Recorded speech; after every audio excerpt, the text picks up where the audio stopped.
Goedemiddag en welkom vanuit Woordzijn. Hier weer op de Hegemermarkt voor wedstrijd 8 van het SKS-kampioenschap.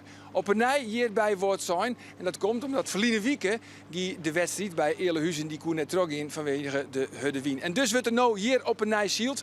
Juster wie het champagne sailing. Hoe is het nou? Ik vreeg het om mijn compagnon aan boord, Roelof Bouwmeester. Roelof, welkom. Dankjewel. Ja, champagne sailing wie het juster. Hoe is het Juwet? Ja, eigenlijk is het wel weer een mooie dag. We hebben nu stel natuurlijk omdat er net zo volle wien weer. Wat skifterig, hè? Wat skifterig. Dat zil ik wel sabio. Het ziet er net zo stabiel uit. Ik mooi het waberjocht wat er is. Maar zolang de winst zit, kunnen we wel een mooie wedstrijd verwachten. Want ik verwacht je eigenlijk wat meer variatie en wat meer verhoringen daarmee tijdens de wedstrijd. Ja, maar dat zou eigenlijk zoen we al om Olvoeren start. Het is dus maar een uur uitsteld. Is dat trouwens ook oors van de skipper? Dat je dan normaal sprutsen altijd pas midjes, hoe je pas te zielen en dan nou in één keer maas? Nee, ik denk dat dat wel mooi valt. En Jeroen zei juist ik al, ze maar gewoon een wekker wat jij er zetten. Dus daar mooi ben je al heel lang. Maar jij ik wel een beetje bij de zielsport. Dus een heel soort van deze mensen die zielen ik wel wat in de lietse boordjes en ik wel in orenklassen. En daar is het eigenlijk heel gebroekelijk. Als ik geen winst zit, ja, dan moet je even wachten. Dat is gewoon het oors. We hadden mooi de elementen. Dus ze zijn op zich wel wend om dan even in de stand-by-modus te gaan. En zodra het dan het nice komt, we beginnen, dan ben je er voor het werk. Het ben correct wedstrijdzielen. Doop is trouwens correct waarom uit Frankrijk. Want we matten het toch even door haar, Roelof. Vroeger wie het natuurlijk van Marit. Dat is het jongere zusje van Roelof. Tjewurg bestoot de oudere broer van Marit. Ja, ik mat helaas zeggen, Jan, dat ik nou vaker als broer van ons prutsen word. Wat ik overigens helemaal niet erg vind, hè, want het is fantastisch wat ze doet en dat snap je helemaal. Ja. Maar ik denk met deze positie die ik nou hier heb, kan ik langzaam weer mijn status opbouwen. Dat ze straks zeggen van, dat is toch het zusje van die analist. Van die scootje-analist. Dat denk ik de nieuwe situatie volgende hier. Ja. Ja, maar we matten het toch even door haar, Roelof. Want Tobi is natuurlijk heel nauw belutsen bij de hele route van Marit richting de Olympische Spelen. En ja, Marit is nou gewoon de meest succesvolle Olympische vrouw bij het zielen van de hele wereld. Ja, dat is bizar om voor te stellen, hè? Wij hier net horen, ik zie het met Marit in de trein van Marseille naar Parijs. En dan ga je toch even zo'n reflectiemomentje dat je denkt van, we komen echt wel van 4 en dan ga je even naar die kampioenschappen weer om. Nou, sowieso de cycli van de Olympische Spelen natuurlijk, van de eerste in 2012 wie al. Maar ik daarvoor altijd, de eerste keer wereldbeker winnen. En dan, ja, je had toch even zo'n flashback momentje. En als je er nooit denkt, is het eigenlijk bizar dat je... En dan, dit Marit hebben we dan. Dat een lietsvarm uit Friesland, al die dingen, massa, oud-tikt en uiteindelijk stiert waar ze nou stiert. Ja, 2 keer goud op de Olympische Spelen, 1 keer zilver en 1 keer brons. Ja, het is een geweldig rietje. En dan automatisch natuurlijk die volgende keer, die volgende fjouwer. Want ze had zelf al een beetje zijn van, ja, ik twijfel hier nog wat. Hè. Ik weet nog net dat ik terug in wil. Dat is in Amerika, Los Angeles. Nou, door heb ik de kaarten bijpakt. Silo op een stille oceaan, dat ligt het hier ook wel wat. Ja, dat is een mooi plak. Weet je, wat we met Zielen vaak hebben is dat de Olympische Spelen voor het Zielen vaak op een oorplak als weer de echte speelminnen. Dus nu weer natuurlijk de Spelen van Parijs, maar het Zielen is in Marseille. Dus je krijgt toch iets minder mooi van... Volle minder, denk ik. Ja, je krijgt, ik dacht ik breng het voorzichtig, maar je krijgt volle minder mooi. Eigenlijk krijg je er niks mooi. Niks. Eigenlijk is het gewoon een zieltoernooi. En toevallig ging je er wat Olympische ring. Maar als je net wint, ga je in een hoers, ga je zieltoernooi halen en krijgen ze alle oren. En je vielen natuurlijk wel die lading die erop zit en je werkt er net aan. Maar in LA straks, en dat hier we in Rio in 2016, is Zielen gewoon in de stad waar het is. Ja, dat is toch wel leuk, want dan zie je horen sporters, dan heb je iets meer dat gevoel. Dan mag ik wel voortzezen dat het laatste bij Marit wat omjouwt is het gevoel van die Olympische Spelen. Die wil gewoon die medaille winnen. Dus is er alles ontwaan om te zeggen Marit van, ga nog even fjouwer hier terug. Ik ben er altijd nauw bij belutsen. Zitten we lekker in L.A. Lekker ziel op een stille oceaan. Zo is het eigen belang, of het belang voor mij, met ze nog... Ja, toch? Nee, ja, ik weet dat ze... Ik zei, het is nou helemaal getierd voor overhaaste beslissingen. Dus mag ik wel lekker genieten van deze overwinning. Want het is fjouwer medailles. Maar het knappe is dat je kunt er maar 1 winnen per cyclus bij het Zielen. Dus dat is gewoon 16 hier, 20 hier met voorbereidingen. En soms ben je wel eens jaloers op orensporters die gewoon 3 gouden medailles in een week helje kennen. Wat super knap is natuurlijk. Maar ja, dat is in een weekend. Dat maakt het Zielen soms zo moeilijk. Wat het extra knap maakt, wat zij nou achter een nummer staan had. Ja, ik zit achter die Tessien. Ik bedoel, dit lieketje, de Hegemermarkt, liek het ook wel een beetje op de stille oceaan misschien. Toch? Misschien in de 44 binnen wel wat doorheenkomsten. Eventjes deze omstandigheden. Ik zei het al een paar keer, juist de champagne sailing van de morgen dus even wat vlagerig. Er is trouwens maar 1 die het echt weet hoe het komt. En dat is natuurlijk Jan Jonkman. Jan, hoe komt het met het waaien? Ja, wat meer hebben we van de wien verwacht je? Nou, we hebben te krijgen maar een hele zwakke steuring die oerloopt, wat geen wetter uitkomt. Maar na die steuring gaat de wien pas naar het zuidwesten toe. En die wordt pas rond de middentijd wordt die wat steady. Een lietse kracht rijden, maar uitzitten zien lietse vlaagjes van fjouwer. Nou ja, zeg ik eerst skippen sliepen net, als ze zielen kennen. Wat vies van het waar? Ja, mooi waar is te makkelijk. Nee, het is een... dat frontje waar hoe sprutsen wat oorkomt, dat zien we eigenlijk. Want het weer vanmorgen helemaal zinnig. En dat we nu naar boven zeggen, dan zien we de bewolking een beetje oorkomen. Het is inderdaad heel zwak, dus het had net zoveel impact. Maar het is wel dat moment, zodra het oorkomt, dat die wien potentieel echt nog een knikje maakt. Naar links, dus wat krimpt, mag ik dan zeggen. Iets meer nog naar het zuidwesten. Misschien wachten ze erop, dat weet ik net. Oors, als ze er net op wachten, komt het tijdens de wedstrijd. En dan had het echt wel impact, denk ik, straks. Ja, maar ik denk echt dat ze nou wel echt heel graag starten willen. Of dat denk misschien nog een uitstel voor onbepaalde tijd. Ik denk net dat ze dwang gaan, want het stiert genoeg wien. De skippers en de bemanningsleden ben ik op een hechte van het waarberjocht. Dus het is wel iets wat potentieel impact gaat kunnen op deze wedstrijd. Want het zou een relatief grote shifting wezen kunnen. Ja, en als je die ergens in de voordewiensrak haal je er net zoveel les van. Maar komt hij in een cruiserek, ja, dan verhoor je de hoek niet een keer. En dan kunnen ze allemaal grote winners en verliezers wezen. Jos dan nou eigenlijk altijd naar boven, toch? Ja.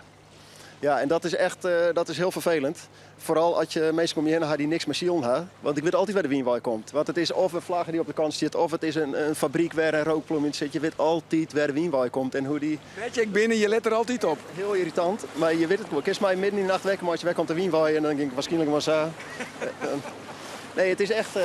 ja, je bent er gewoon mee bezig. Dus je ziet naar die vlagjes, je ziet aan de andere kant, is daar op de kant de wien hetzelfde als hier? Of stiert er toch krijg wat oors? Zeker dat die wien nog wat naar links draait straks, dan verwacht ik best wel een sterke linkerkant. Dus bij de Indiek.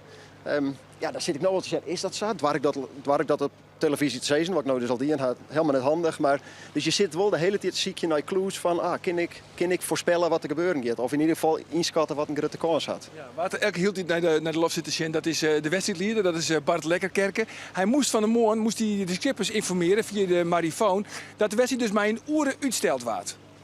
SKS-schippers voor wedstrijdleiding Wout Cent aan boord van de Zevenwolde. Dit is een mededeling voor alle schippers over het verloop van de wedstrijd voor vanmiddag.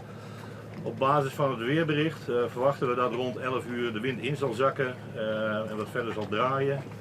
En dan terugkomen met de verwachting dat om 12 uur de wind zuidwest is, kracht 3, zelfs tot 4.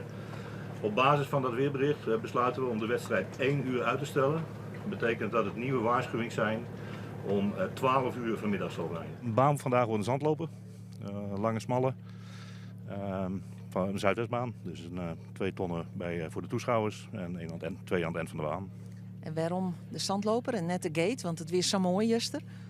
Ja, de weervoorspelling is toch niet helemaal zo stabiel. We kunnen het nog even aanzien. Daarom hangen er ook nog geen vlaggen in. Dus zandloper is op dit moment het plan. Ik houd nog even een klein beetje voorbehoud. Misschien wijzigen we nog. Voorlopig zit de richting. Ja, hij was het nog net heel uit te spreken, Bart Lekkerkerke, de wedstrijdleider, van wordt het een Songlass of toch een op-en-delbaan, mooi een gaterin. Maar waar we niet de bevestiging kregen, het wordt sowieso een Songlass. Dat is misschien een beetje spietig, maar wel verstandig. Ja, dus had natuurlijk het probleem van het verslepen van de baan als de wind draait. Het ziet eruit dat het heel onstabiel worden gaat. Dus er komen echt wel wat winddraaiingen. Misschien wel meer, hoe langer de wedstrijd wordt, hoe meer dat het geval is. Dus ik snap wel dat ze die flexibiliteit hebben willen. Aan de andere kant zullen we de eerste 2 ton lezen. Die lezen best dicht bij elkaar. Dat betekent dat het best een snelle baan is. Dus er zit wel mooi voor de Wiense rak in. Dus het enige nadeel wat we horen is dat ze bij de onderste tonnen al dezelfde kant om ronden matten. Dus in plaats van een gate dat ze kiezen kunnen. Dat vind ik altijd heel spietig, want het helpt gewoon een keuzemoment uit de wedstrijd. En het is echt van, ja, je kunt wat oorst van als die concurrent. Ja, en dat kan nou nog steeds, maar dat gaat ten koste van 2 keer oestag. Dus je moet 2 keer door de wien om echt eerst 1 keer om voor te komen en 1 keer om weer om te komen. Ja, maar deze wien kost dat gewoon een heel soort. Dus je moet wel heel zeker weten dat er heel veel meer te heljen is voordat je dat doorgaat. Dus het helpt een belangrijk keuzemoment eruit. Aan de andere kant, mooi het waar zat het is en de verhoringen die er binnen. Zou het mij net verbazen dat het alsnog wel uitbetalen is nou dan. Ja. Nou ja, waar weet. Zullen we de kop van het klassement er even bij pakken, jongens? Die hebben we keurig op kaart staan. De top van het klassement, dan zien we dus dat Grauw 15,9, dan Jereveen 23,9, Ljouwert 24,1, dan Snits 24,8 en de Lemmer 27,8. Ja, de minste wedstrijd van Grauw ontnota, dat wie op dit wetter. Dat wie juster. En we hadden net op televisie en op de radio wel van ja, wie even een inschattingsfoutje zijn ze. Daar ben we net van een wend, maar juist zei Jeroen de Vos ook van, nou ja, hij ziet wel eens wat brutaal en dat er geen protesten binnen. Ja, dan mag je dat dus blijkbaar ook. Ja, nou juster, dat zijn twee verschillende dingen. Want juster wie echt een fout, dat koe echt net. En dat is een protestsituatie en op zijn minst op naar die tonnenronde. Maar daar zie ik nog wel een protestsituatie in. Ik snap wel dat ze dat gingen laten zeggen van nou, daar heeft genoeg strafpak terug op naar de ronde en we gaan verder. Maar we hebben twee keer jaren zien dat die inderdaad wat brutaal is. Ik weet niet dat het brutaal het goede woord is, maar dat ze met twee scootjes bij de bopperste tonnen op bakbord komen. Die op Grauw, hè, de allereerste situatie. De eerste keer met Lemmer. En dan draait hij eigenlijk gewoon mooi. En ja, daarvan denk ik wel eens, dit is wel heel brutaal dat ik daar op Lemmer zit. Niet. Ik misschien even 2-3 seconden terughield om een potentiële protestsituatie te creëren. En dat klinkt heel onsportief, zo is het net bedoeld. Maar het is net onsportief, want het is wedstrijdzielen. En het zijn de regels. Dus je wil voorkomen dat je een soort van mentale balans bijhouden moet. Van, oh, zij gaan mij daar een keer geholpen. En dat zit er altijd een beetje in. En wat mij betreft is het onderscheid dat iemand een keer een fout maakt, zoals juster. Dat jet erbij, draai een rondje, herstel hem, let het gaan. Dat vind ik net meer dan normaal. Maar dat iemand doelbewust elke keer die grens opziekt en verluidt. Ja, dan moet je op een gegeven moment een statement zeggen van ja, mooi dat je kampioen bent. Ik respecteer die ziel fantastische beslissingen, maar dit gaat net gebeuren. En protest in je. Om gewoon even, dit zijn de regels, daar houden we zo. En dat zou ik wel wat vaker zien willen. Ja, nou ja, daar ben ik het, dan zitten we op dezelfde lijn. Nou, daar werd het net interessanter van. Maar Daar werd het net interessant van. Maar het is wel iets meer mooi het mes in de bek. ja, om te winnen. Om te winnen. Ik denk, er wordt zoveel dingen. Het hele voorseizoen wordt getraind bij voorwedstrijden. Hartstikke trainingen door de week. Er wordt geïnvesteerd in materiaal. Naar je zwem, naar je zuil, extra meters, knikken. Neem het maar op.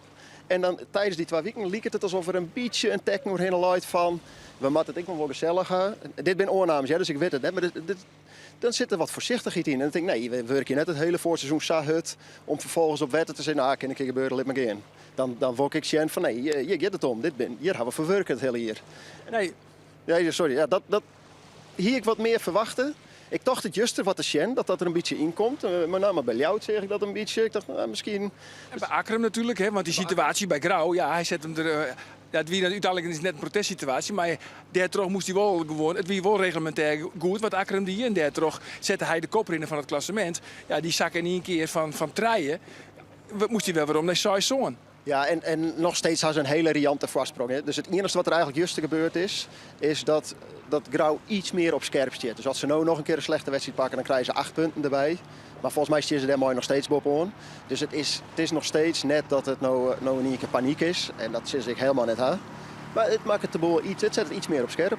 Zeker. Juster wie het een prachtige wedstrijd. Mooi de Sneker Pan als winnaar die uit de strijd kwam. Ja, totaal oren wedstrijd, oren omstandigheden. Dus elke keer begint weer op nul. Het is net te versissen waar het Joet de beste papieren heeft. Nee, maar ik ben bang dat het met wel vrezing is. Het wordt inderdaad de volgende vraag. Roelof, wat denkt u? Daar komt hij. Ja. Wat denkt u dat de beste papieren had Joet? Ik denk dat het JRV de beste papieren had, Joet. En waarom? Het is namelijk heel goed te voorzien. Nee, het is. Ik had juist in mijn live commentaar al zijn. Ze zien er echt goed uit. Ze zien er snel uit. Ze rennen heeg. Als zij goed van die startlijn nou komen, dan is hecht een heel sterk wapen. Want dan kun je eigen lijn zielen zonder dat je les hebt van orde. Als ze dat inzetten, Joet, dan denk ik eerst bij de bopperste tonnen nooit weer omstaan. Ja, maar goed, dat doen ze wel vaak, hè? Dat doen ze wel vaak. Aan de andere kant, de laatste 12 keer door de analisten is je de goede winnaar voorspeld. Dus adel verplicht. Zolang het Chin-deal net bewezen is, zit ik hier gewoon vol overtuiging. Jereveen wint, Joert. Volmondig Jereveen. Goed, dankjewel Roelof voor die analyse. Van Rogin, nou ouder van de wedstrijd, komen we natuurlijk weer om. En dan zien we zien dat Roelof het bij het jochte hier. En Oors zit Roelof er Savisa. Hij zit er Savisa, natuurlijk zit hij er Savisa. Jongens, we beginnen er even tussenuit en daarna komen we heel gauw weer om. Voor het live verslag wat ik doorweb verzorgen we terug. Elke Dijkstra, maar Anke Zwager. En nou is het even de reclame en dan gauw weer om. Onthaast. Dit programma wordt mij mogelijk maken door bouwgroep Dijkstra Drijfsma, FB Oranjewoud, Rabobank en Haima Hielkema.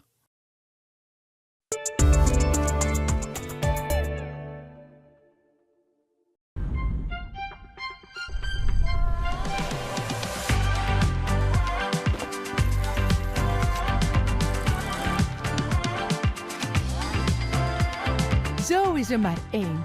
Rinsma Modeplein. Hast het al sjoen? Er is opruiming. Bij Kapel gaan wonen in Ljouwert en Boetenpost. Met alle sterke merken onder één dak. Ja, mijn kwattingen ont 20% op meubelen, bedden en accessoires. Kom, laten we gauw gaan, want op is op.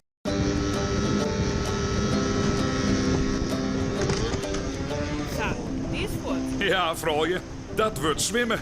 En daarna, hup, naar Outboard Occasions in Oortrup. Voor een oren motor. Outboard Occasions in Oortrup. Altijd 1000 nijen en jongbroek te buitenboordmotoren. Op variët. Plan om boeten interjeugdje? Kom naar Hegel Buiten. Inruchters van boeten. De mooiste materialen, het beste advies en de juiste vakman. Hegel Buiten. De inruchters van boeten in Hommets. Wij maken je boeten mooi. Van ZZP'ers en grote bouwbedrijven, net Ian had meer een soort variëteit om zijn IJzerhandel Raadsma. Thuis, op het werk of onderweg bestel je alles makkelijk via de app of de webshop van Raadsma. Van pur tot bakkie pleur en alles ertussenin.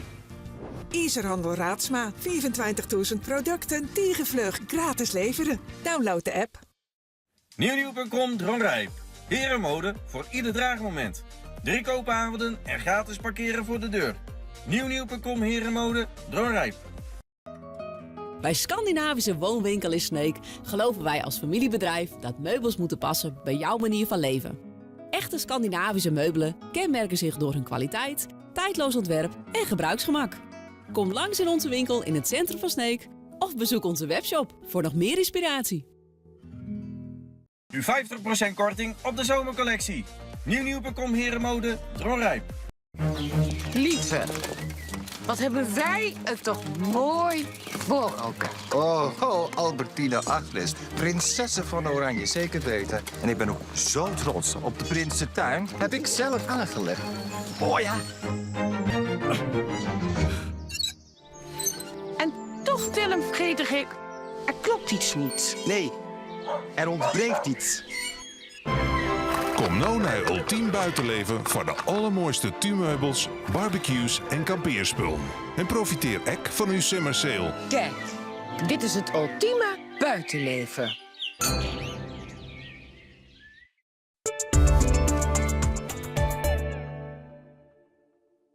Dit programma wordt mij mogelijk maken door bouwgroep Dijkstra Drijfsma, FB Oranje Woud, Rabobank en Hayema Hielkema.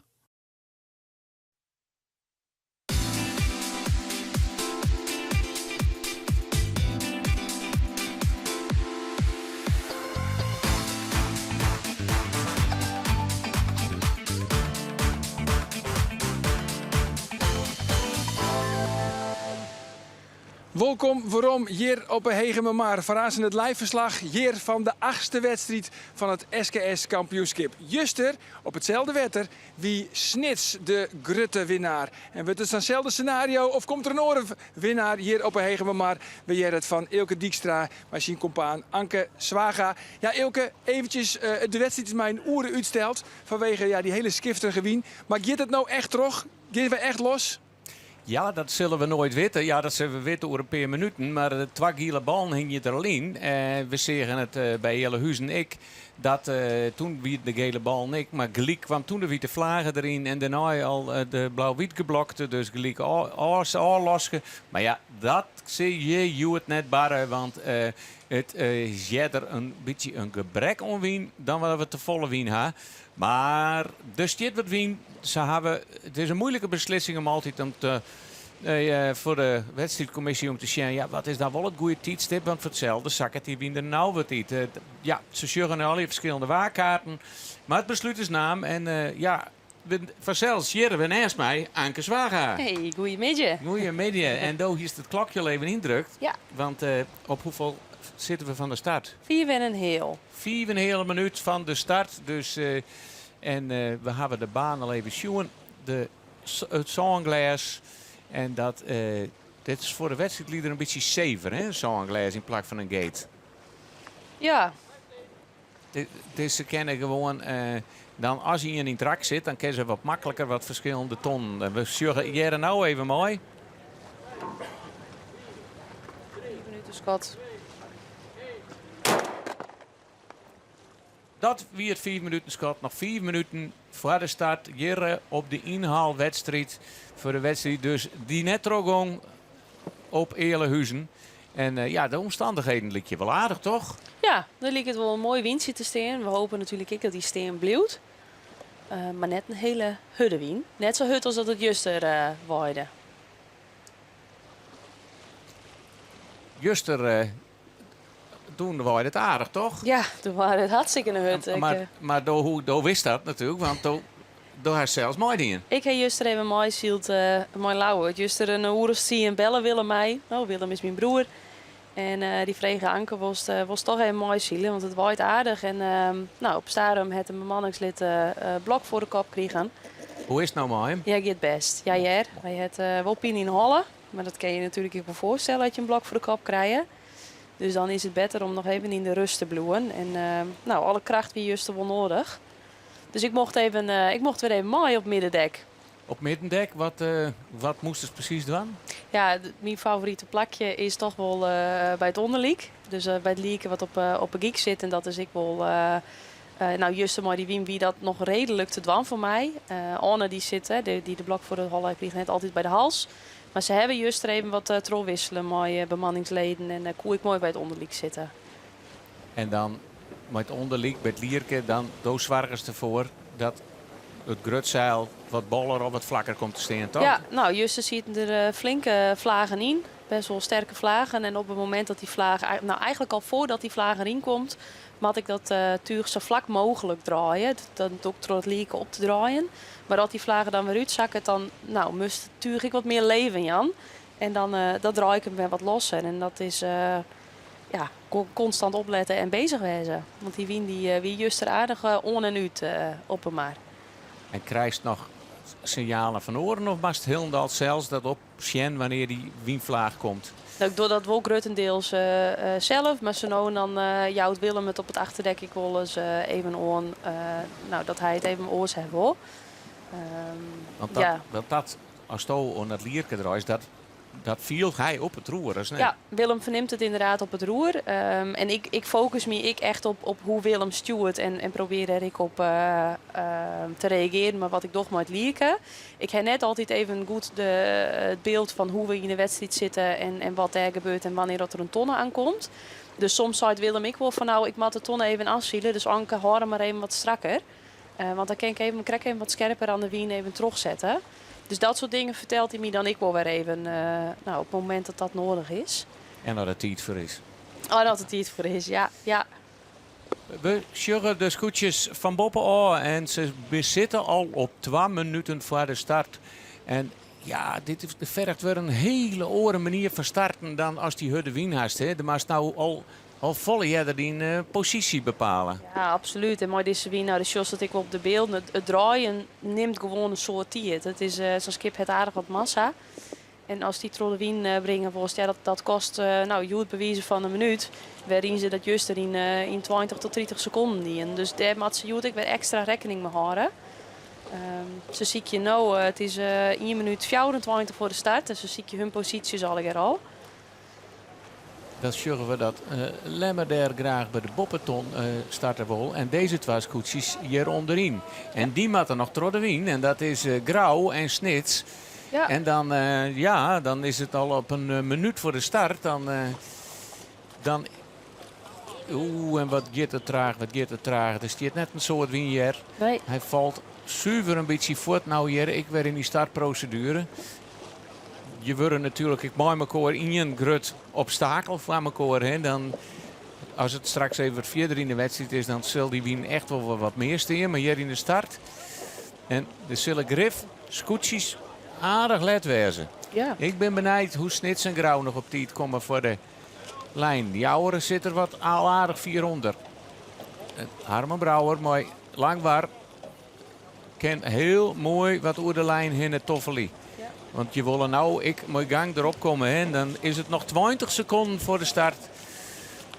Ljouwert schijnt het liep er mooi bij te komen. Ljouwert liep het een mooie start te hebben. We weten natuurlijk zelfs nog net welke kant van de lijn Maar Ljouwert komt bij een gonkje. Hè. Het is nou belangrijk dat de gliedje er doorheen komt. Wil Snits nog op stoom komen. Maar en daar is het startschot. En nou ja, zullen we even zien waar we zitten. Om straks nieuwsgierig in de gaten houden. Ljouwert liep het hier mooi gangje hier bij het startschot. En de vraag is, er is hier te betiet. Er is hier of meerdere scootjes te betiet. Er wordt een boer mee gehouden. We kunnen nog net zien welke wat het is.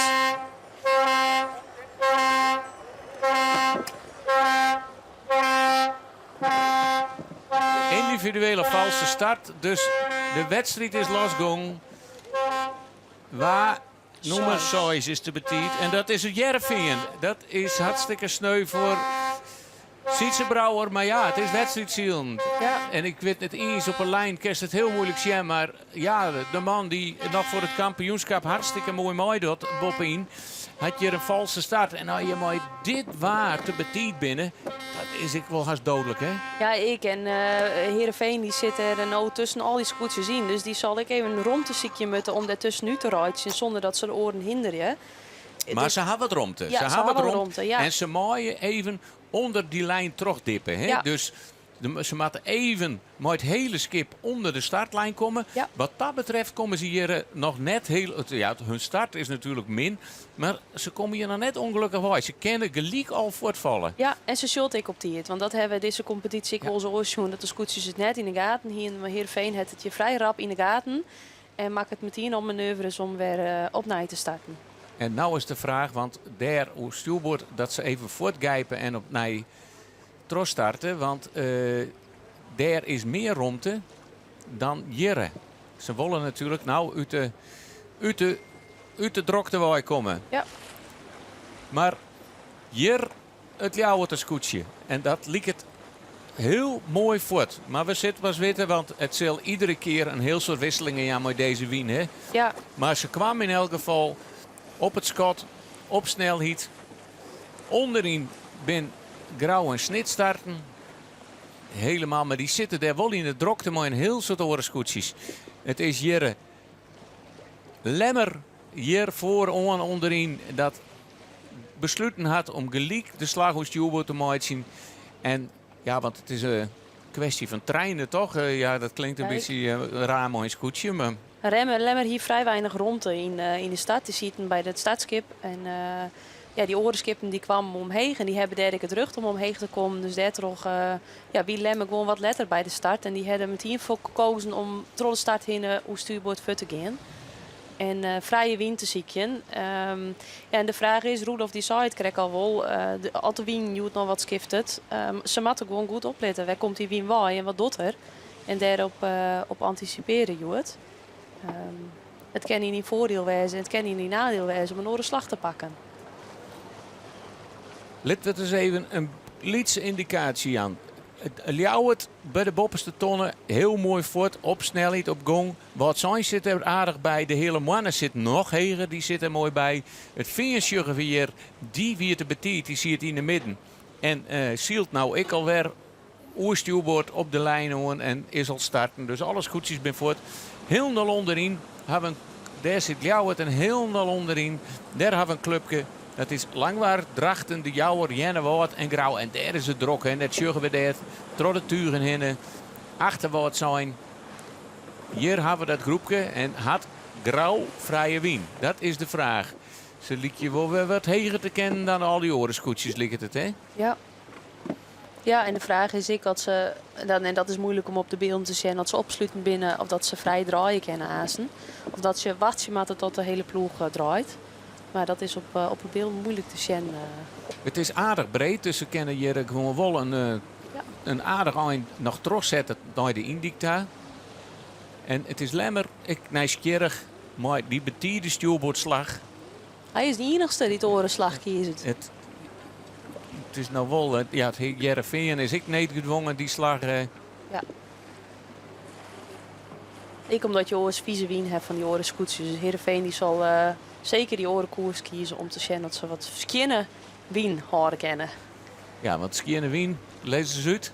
Nou, als je achter een oorskoetsje ziet, die wien die twirret door die tugen heen. Hè? En dat dan, ja, die twirring die zorgt er gewoon voor dat als het krek even een oren wien als het scootje voor die heeft. Ja, vieze wien nemen ze dat eigenlijk. En dan zielt het gewoon volle minder als het scootje voor die. Dus dan bloest verliezen. En dan kan je beter kiezen voor een orenslag. Waarin als gewoon de stabiele, constante wien krijgt zonder twirringen daarin.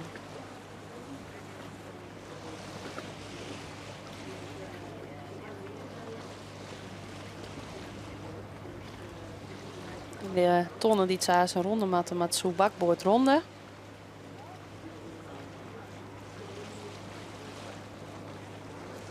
Maar met deze wien is dat een heel eind voordat ze daar binnen. Grauw die liep het aardig op gang te komen hier. Hè? En die orenskoetsjes die krijgen al last van elkaar. En daarom kiest Drachten er nou ook voor om uit dat clubje wijd eruit te zien. En misschien een winterziekje.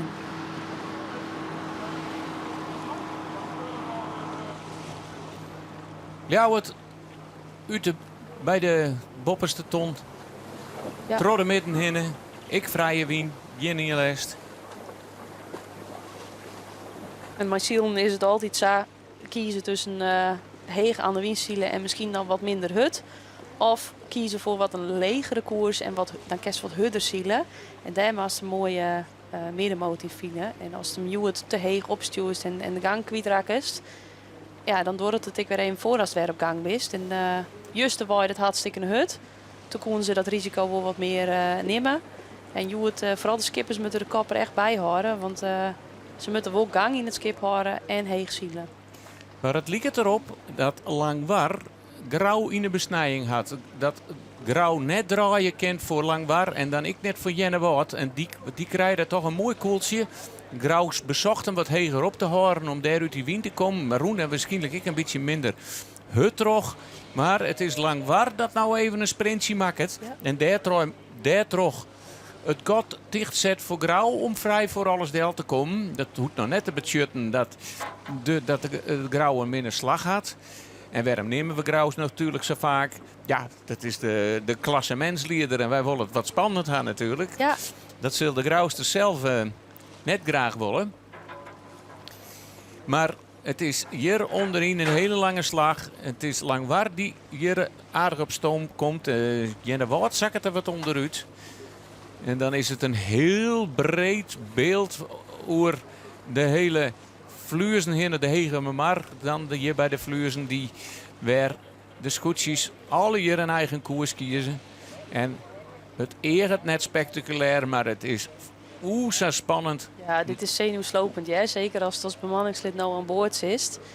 Elk vlaagje mast pakken, de scoren mooi vieren, weer aanloeken, scherp wezen, goed naar die wimpels en.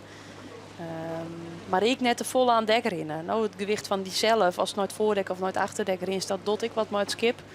Dus just ik wil nou belemmen, dus zit ik wel wat meestal aan de lege kant. Ja, het skip gewoon goed in balans houden en rustig bloeien en goed zielen, ja. En waarom nou aan de lege kant? Want vaak wat huddewien is, dus je was op een hege kant zitten. Ja, dan kun je in contrabalans zitten. En, nou dan, volgens mij is het dat het wien er dan wat mooier in de natuur komt. Dat het scootje krek even wat schever loopt. Dat hij de krek even de wien ik weer wat beter kwijt kan. Dat er hem net vasthoudt. En dan loopt het scootje mooi in balans. Maar het lichte waar, dan bleef het scootje rug op en dan ging die turen. Ik gewoon wat vlak naar onder hing je. Maar als het een beetje inderdaad het skip heller is, dan neemt het tuur een beetje de bollenvorm. Ja. Die hem dan natuurlijk graag gaat wil. Die neemt het aan. Ja. En dan zuren we.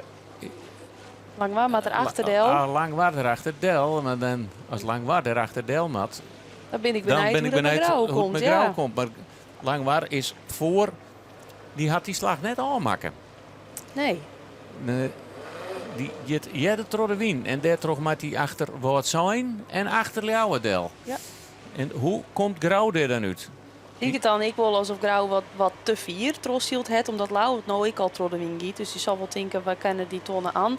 Ze moeten de tonnen bakboord ronden, dus dan zal ik onder de tonnen uitkomen matten. En nou, er zijn wat scootjes die orenslag gekozen hebben, dus die komen eerst en ik op bakboord bij die tonnen aan. Wiels deze scootjes alle keer hoe stuurboord aankomen. Dus dat betekent dat die oorenscootjes voorrang hebben.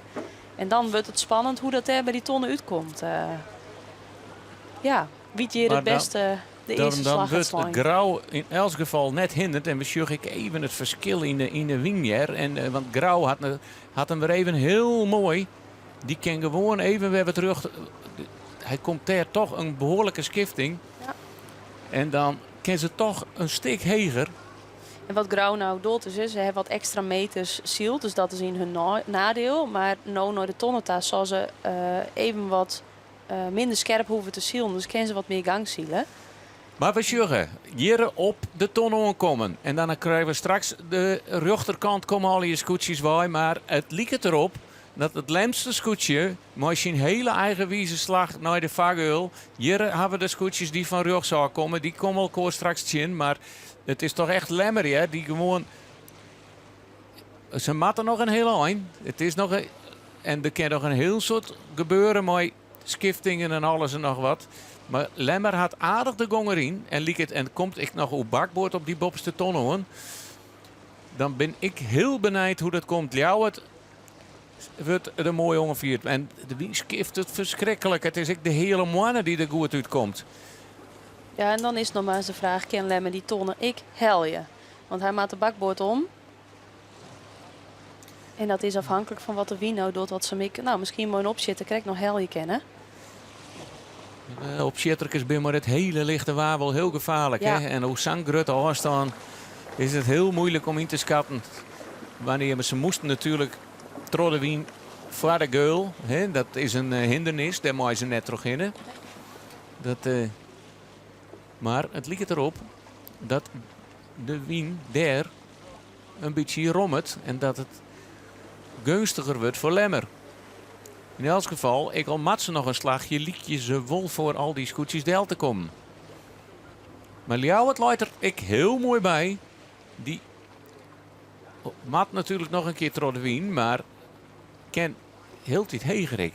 Ja, dat is weer een stelling wat ik hoor Lemmer zei. Want het is ik wel eens maar dat hele lichte waar dat die wien, dat er 2 scootjes over verschillende boegen staan de winstzielen. Ja, en dat is dat voornamelijk juster ik wel op het scootje. Dat is op deze maar. Ja, het is ongelooflijk hoe die wien elke keer weer een beetje uit de orenhoek komt.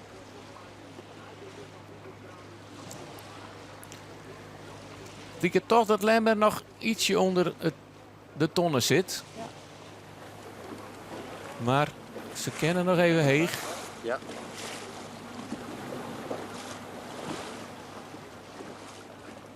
En alle scootjes best voort. We hier een die te betiet wie, dat weer Jervin. Die moest even op nee, ja. En dat is de nummer 2 in het klassement. Dus dat zijn hele gevoelige tikken. Absoluut, absoluut. Maar toch lijkt het ik wel weer alsof ze wel redelijk in die middenmoot weer een aansluiting zocht, hè? Dus ze zal er voor vechtje moeten om weer op te kroepen. Nou wordt het nieuwsgierig. Ken Lemmer de tonnen aan. Ze moeten heger en heger. Nee. Ze gaan niks oer. Ze lezen eronder. Ze lezen eronder, maar wat doen ze? Nee, maar we moeten even zien. Ze gaan Ja, ze maakt de bakboord om. bakboord Dus om. Ze matten, ik moest even het kaartje weer er even bij, maar hij maakt het een opzitter. En had er dan genoeg gang bij deze wien? Ja, dit gaat. Het is spannend, ja. Haren en snaren. De fok had nog wel wien en het skip had nog gong. Dit liep het helemaal goed te gaan voor de Lems. Ze hadden hem even een bak. Anke, wat... Ja.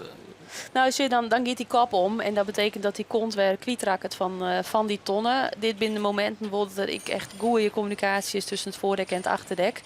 Want als ze hier bijvoorbeeld bij wijze van het volle druk op het achterdek zoen hebben, dan valt het scootje zat in die tonnen aan.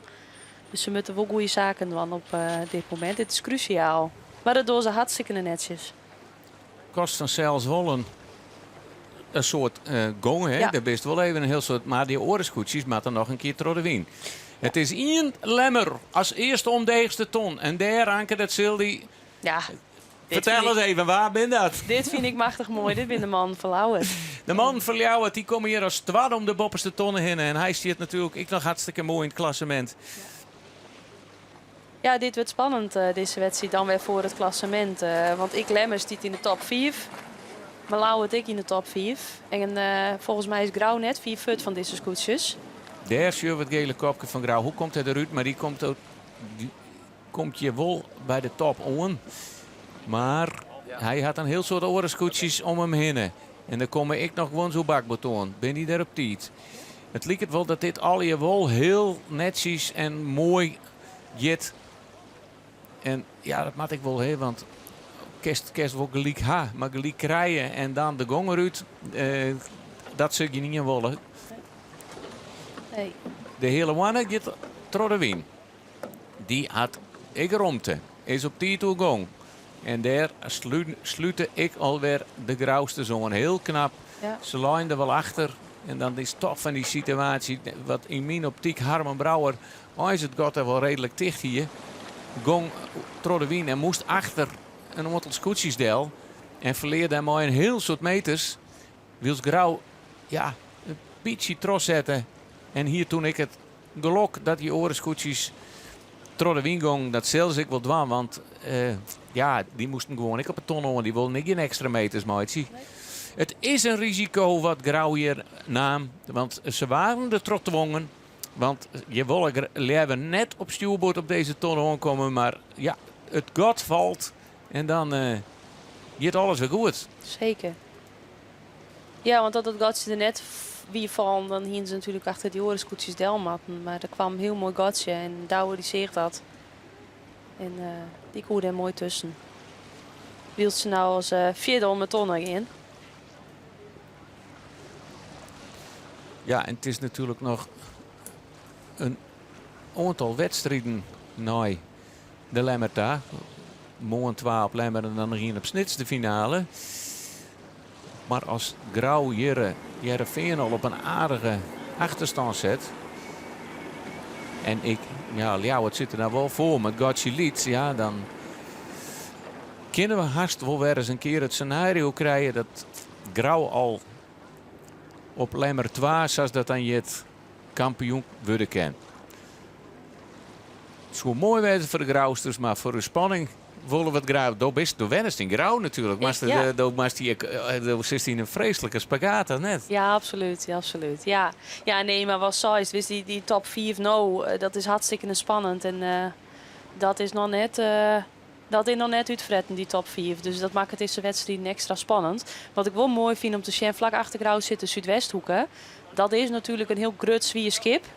Ik vind het mooi om te zien dat hij het mooi doet. Dat hij als 5 tonnen, bovenste tonnen gaan. De Jouwer, Juster, ik een hele mooie wedstrijd.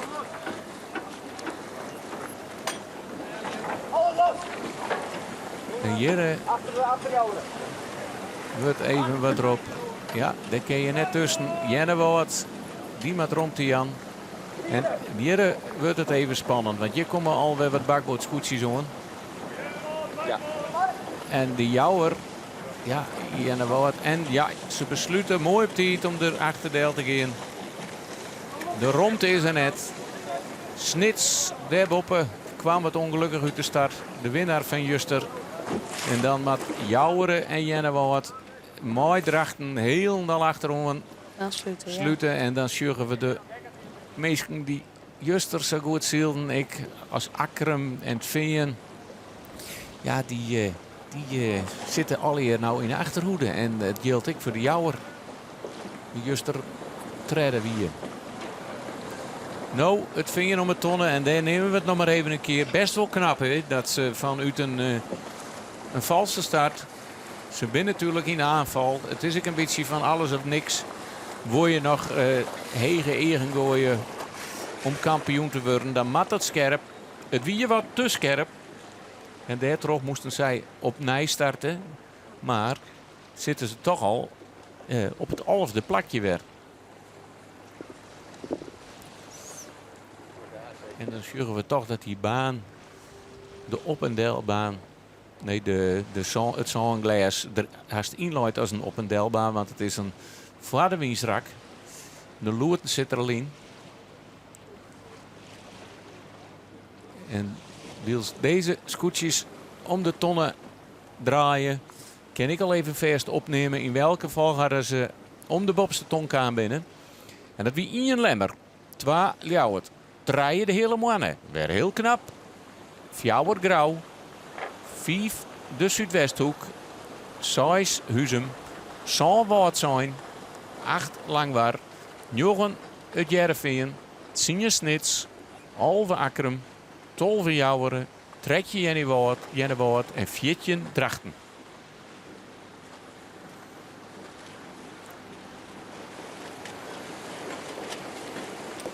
Zwemfest nou, hè. Dit hier wat oors. We hadden het van de morgen al even door de marifoon. De skippers die er reis net mee eens dat ze met dit waar het zwemfest aan moesten gaan. En ja, zou de commissie weer doorgetocht. Want je weet de omstandigheden ken ik verhoren. Nou, en toen weer er al een slimme skipper zei, ja, maar dan maakt Jim dat ik als commissie. Ja. Dus nou ja, dat die even de discussie over de zwemfest. Net hier nee, we hadden jij er neemt. Als die vlagen erin hingen, dan is het verplicht, hè? Ja, zeker. En volgens mij doen ze die vlagen er altijd in. Dus elke wedstrijd is dat verplicht. En dat is natuurlijk, ik wil te snappen voor de veiligheid. Nou, het zo'n belouw dat iemand een blok voor de kop en vast dan al hoe boord en de is bewusteloos. Dan heeft een reddingsvest. En nou, dat je niks voor niks een reddingsvest, dat is om die te redden. Maar het zit wel in het paas, zo'n zwemvest. Want als je even snel een beweging maakt of even onder de geektrol worst, ja, dat ding zit verschrikkelijk in het pa. En maar dit warme waar is het hartstikke warm, dat ding om mijn nek te hebben. Dus het zit net altijd even noffelijk. Dus ik snap wel dat meestal is, ik wil dat ding net om hebben. Maar ja, dat maar wel. Dus je hebt wat verschillende, hè? Die ene had van dat zijn echt zwemvesten. Dat ben, ik weet dat er een ijs is. Dat ben meer van die hesjes en de bleef je wat in de reeuwen. Ja. En je zag dat nemen ze dan van die plopvestjes, die opblaasvestjes. Ja. En daar komt een kraag en dat ben echt reddingsvesten. Ik als een klap van de geek haan hast, dan en de best bewust leest, dan bleef het altijd in holle boppen wetter. Ja. Wat gaan ze bij jou doen? Dan hebben ze inderdaad diezelfde van die plopvestjes. Ja. En dit hier hebben ze de oors dat in giet op wetterdruk. Normaal zitten van die zoutpatronen in en dan pas als ze wierd worden, dan ploffen ze. Maar ja, de meesten in gangboord die bubbelen ons wierd. En het is wel zo voorkwam dat ze zitten te peilen in gangboord en in één keer plop, dat zwemvest springt uit. En dat geeft mooi een knal, hè? Ja, dat gaat best mal. En dat was ik net te strak om een middel in te hebben, want dan was het helemaal fijn knepen. Dus we hebben een hoop wetterdruk. Ja, en dat zit toch krijg even iets noffelijker. Waardsijn, voor de tweede dag op Waardsijn. Hier, Klaas van der Meulen, Ipersoon. Hij had ik het scootje helemaal uit elkaar deze winter en waarom knikt. Juster eindigen ze in je lijst. Het klassement stingen ze ik net zijn best, een olfde. En we vregen Klaas van der Meulen hoe hij dit je nog zit. Nou, we hebben dus morgen het zeilen geweest. En we hebben verschillende stanties voor het zeil. Wat hardere wien, minder wien. En we toch krijgen voor de start hebben we toch de orenstand erop zetten. Maar ik denk dat dat krijgt net helemaal goed in de hastigheid is. Dus vandaar dat we merken direct, dit is net helemaal goed. En dan kan je het eigenlijk niet meer repareren. Dus ja, dan is het de wedstrijd uit, jongen. Achterom. Ja, dat kan je stellen, ja. En dat balen. Heel erg balen. Nou ja, Joert is het wel duidelijk. Nog maar er op standje lichte wien. Dat is wel duidelijk, ja. Ja. Dus nee, we hebben er zin in. Wat vind je op dit stuit van het kampioenschap? Hoe gaat het met je? Hoe gaat het met ons? Met ons gaat het goed. We zijn aan het leren. We hebben plezier met z'n allen. En we willen hier gieren. Dus probeer elke keer weer wat oors. Dat noteer ik, want een keer weer op terugvallen. Want toen hebben we zadingen, hebben we zusdingen. Dus ja, zo je stapjes voor stapjes. Ja, en je gaat soms zeker voor een stapje bij waarom. Kijk eens, juster. Ja, als ik eventjes de oren hier in eigen schouw neem, dan denk ik, je doet beter als ons. We doen het in bepaalde vlaggen beter, ja. En dan ben ik juist weer even die negatieve. En daar baal je meer van als je vooruit gaat. Want ja, dat is gewoon zo, ja. Want wat is het doel? Waar was de vreed steen? Nou ja, we hopen dat we zijn uit de dubbele cijfers. Nou ja, dat wordt nog er zijn meer die daarmee bezig zijn, zeg maar. Dus dat wordt nog dreigen kanaal om te helling. Maar daar vechten we voor. Dan is een goede uitslag Hewitt wel van wezenlijk belang. Zo simpel is het. Een goede uitslag. wel Klaas van der Meulen. En ja, dan... het kan wel, want Joert zielt er wel in het linker rijtje, zoals dat heet, net in de dubbele cijfers. En dubbele cijfers is in jere SKS-klassement is daar meer 1 tot en met zo'n. En op een 6e plakje. En hier zorgen we dus koetsjes die nou achter ons zitten, Drachten en Jennewoord. De hekkersluiters dan ben ze onderwijs naar de eerste onderwiense tonnen. Ja, en de eerste onderwiense tonnen, die kennen we van Staren, maar samen zal het net gaan, Joert, hè? Nee, zeker net. Het waait natuurlijk wel even een stuk minder als in Staren. Het gaat heel kalm en rustig staat te zijn. Want je hebt altijd zo hut waait en je moet er voor de wind de loerte erin zetten. Dan komt er zangkracht op die loerte te staan, jongen. Dat is moeilijk voor die man om dat te houden. Joet is dik zwier met de loerte, maar komen er even wat minder krachten op te staan. En het is altijd wel wat nieuwsgieriger als je wat verder in het kampioenschap komen van hoe is dan de virtuele stand op het stuit. Nou, Grauwe nog heel tijd rommelkop, maar dan is het Veen toch zien valse start. Al zitten er weer heel knap bij op een joggende plak. Die is zak het wel nooit de 4e plak. En is Ljouwert dan nou op het 2e plakje in het klassement komen en Lemmer nog in treden. Dus het Veen virtueel en nog aan het begin van de wedstrijd en nog draaien de hele wedstrijd te gaan. Luidt dan nou of stiert krek naast het podium. Maar er komen nog meer dagen en die nummers 2, 3 en 4 en 5 ik nog, hè. Maar snits, want en daar is ik nog net van bekend van de jaren we mogen hier waarschijnlijk wat daar zijn hege beroep, want dan verhoren het er ook weer zo wat, hè. Jazeker, en ja, die top 4 dat scheelt enkele punten staan die uit elkaar en in één wedstrijd kerst aardig wat punten verzamelen. Dat was natuurlijk net, maar dat kan voor de competitie een groot verschil maken zien. Dus er komen draaien heel veel binnen. We zijn al mooi de wedstrijd bezig en er komen nog draaien aan. Er kan nog een heel soort gebeuren. En dat maakt het mooi. De volgende tonnen werd ze nou op aankomen met zijn stuurboord ronde. Lemmer en Lauwert lezen dicht bij elkaar.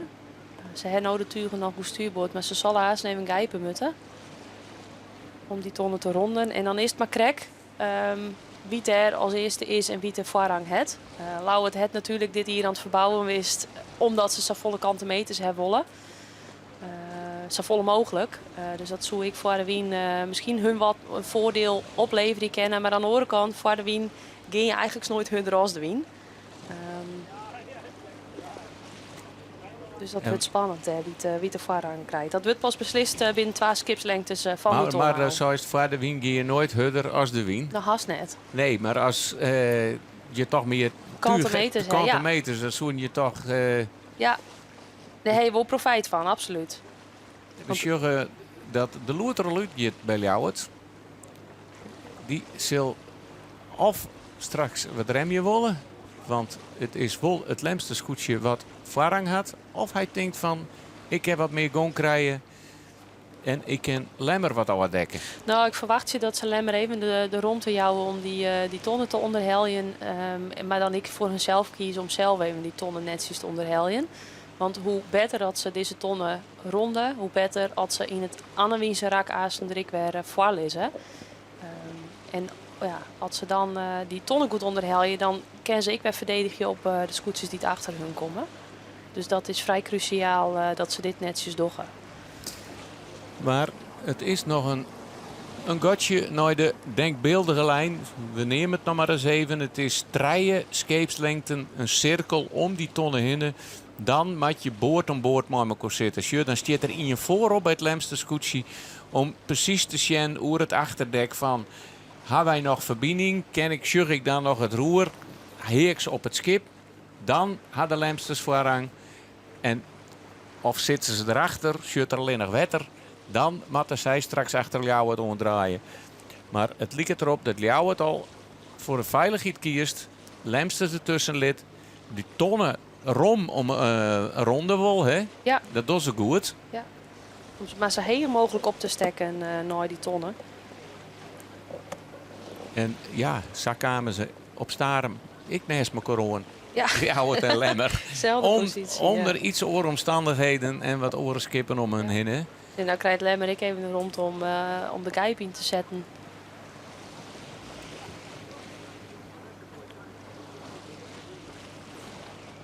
Lemmer, laai nog boord aan boord. Die krijgt de romte van Ljouwert. Ljouwert doet dat keurig. Die kent straks op snelheid en gong achter de Lemmer aan. En misschien zelfs nog wat heger in het kruisrak uitkomen. Want dat is eigenlijk de bedoeling. Ja. En dan kan Lemmer geen kant meer uit. Maar er zit nog een gatje tussen. En ze kan zich echt geen fouten meer permitteren. Die vak moet netjes mooi de wien mooi op die het aan en dan scoort ik. Want Lauwert zit er vlak achter. En nou, die hield hetzelfde. Die kan zich geen fouten permitteren. Goed zien waar de wien mooi komt en daarop reageren.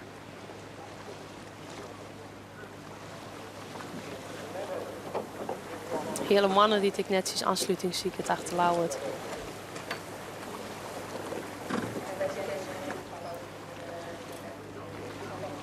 En dan liep het haast achter die top 4 dat er een gatje ontstiet.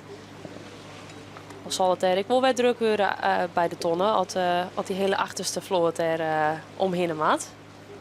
We zeggen hier nou mooi dat inderdaad Ljouwert gewoon wat heger uitkomt in het kruisrak. Dat doen ze Die hartstikke had netjes. wat meer meters pakt, maar kan daar toch al gelijk wat boppen. Lemmer, ze zullen hem net alle dekken kennen Lemmer, maar ze hebben ik geen last van Lemmer. En als ze nou krijg je wat meer snelheid krijgen, dan zet ze er maar Lemmer natuurlijk ik op slot, want ze lezen op bakboord.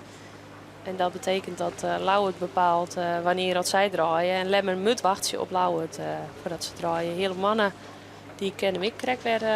En dit is verschrikkelijk zenuwachtig in met dit lichte waarom te zien. Daar is die een hechte wel haast. Want door haast ik al eens een keer zelf zijn wedstrijd ontroers toen. Hè, en toen was het wel zo'n even mij. Toen dacht wat dacht je hem uit? Maar even een keer en dan praktiseert ze er nooit weer hoor. Ja, nee, ik ging mijn huid toen al even bellen. Want het waaide windkracht hoe ongeveer. En ik denk, die maakt me wel even mooi. Want toen zeg ik dat ik net goed kom. Maar dat is ik hartstikke leuk om dan even mijn huid te zien. Maar dan verneemst gelijk op die helm houdt dat de druk wat voort is, kerst wat bijsturen. Ja. Maar nou, haast geen druk op het helm houdt. Hè? Wat moet er nou gebeuren om boord van die skippen om te zien hoe heeg het varen mast? Ja, er staat hier voorop om het enigszins wat aan te jan. Alle scootjes helemaal bovenin de mes natuurlijk een wimpel die het wel aanjouwt. Vaak zit de adviseur achterop die het oer de maar heen shot en op die manier probeert om alle vlagjes die bijvoorbeeld op een skippen zitten of de vlagen, de rimpels oer de maar heen te zien. Dus als het nou open beeld en ik wil wat, er zitten wat rimpels, daar proberen ze nooit te ziekjen. Ja, en wat ik zei, vooral met dit waar is het skip rustig houden. Dus de skipper mag net te volle sturen, want ik dat jouwt weer verruwing. De zwitten mooi absoluut de groen net eruit, ze met de jib genoeg zitten. Ja, dan komt je doet het safvolle bij Shen, maar hele lietse dingetjes kerst het gewoon goed van of de kerst gewoon het eigenlijk verknallen voor het scootje. Het komt goed heel precies. Wat zijn? Die maakt het een sprongje. Die had het er beter opknopen als Juster zou er al zei. Wat denk je? Beter in de trim, want ze krijgt nog zanden om de ton heen. Hè? Ja, het is in binnen nou al opklom naar het 5e plakje. En ik ben benijd je bij onze tonnen. Dus juist nou huizen eromheen in de Zuidwesthoeken. Maar daar komt jouw reek al aan. Terwijl lang waar ik al inzet om naar die tonnen te gaan. Pieter dan voorrang het. Ken jouw er nog tussen? Of zal die achter het scootje van lang waar aan moeten? En ja, dit is net helemaal de ronding die je had willen. Liek het mij. Want de Zuidwesthoeken valt gewoon achter het scootje van Huzum. Ja. En ja, die zak het al heel snel voort. Hè. Ze krijgt als 5e. En ja, luidt nou zonde. Maar zal Griffik een heel soort scootjes oor hem heen krijgen. Want ja, hij bedaart het gewoon onder het tuig van Huzum. Ja, die hier ja, die hier de tactiek van Ljouwert aanpassen matten. Hè? Wat verder bij de tonnenwaai. Ja, en dat is ook de reden dat al die scootjes daar lezen te wachten op elkaar. En keurig aansluitingsziekje. Want hoe mooier dat ze die tonnen onderhelden, hoe mooier dat ze weer in het Annewiense rak het veld in rijden. Ja, deze beide scootjes rijden ze er nou helemaal onder. En dat is zonde. Safir van de tonnen, ik ouw. Daar zal straks lang warm van profiteren kennen. Die onderhelt hem volle beter. Zoals dat zo mooi is dan. De tonnen onderhelje. Die komt mooi gong. Wat hele wien. Die kan hem scherp onzetten. En zal gewoon straks in dat gatje doeken. Het lijkt het wel alsof het nou echt even krek even weer wat minder wien is.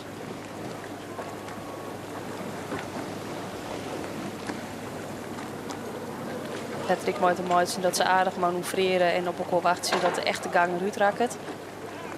Nou, de kieken. Straks haast oer elkaar skip hinnen. Heerenveen besluit ik maar. Ja, dit loopt heel dicht op elkaar. Hè? Ja. En zo haar ook al het zin. Dit laatste groepje. En dat, ik kan je voorstellen dat deze skippers aardig frustreerd binnen nou, op het achterdek. Want er is niks aan dat je daar is te dobberen en maar te wachten op elkaar. Want dan zorgen we het verschil. Hier zit al weer aardig gong in het schip. En dan hebben we het oer de lemsters. Het lijkt dat geen ien op avontuur gaat. Dat ze alle hier deze lange slag terugzetten. Dat zal grif aansnongens nog eens wezen met dit groepje. Want ja, je moet je wat uitkomen. Ja.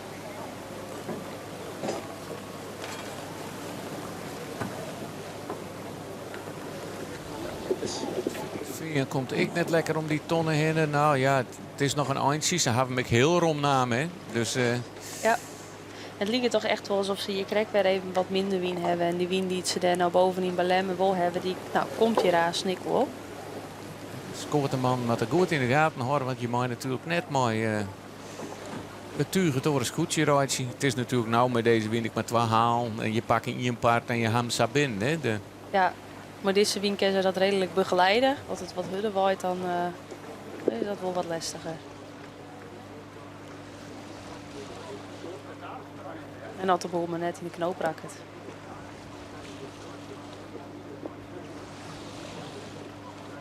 De klassementsleider van Dain.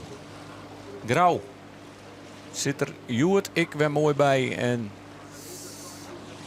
had wel een paar concurrenten voor hem. Maar Lemmer en Ljouwert. Maar hij zit er vlak achter op een 4e plakje.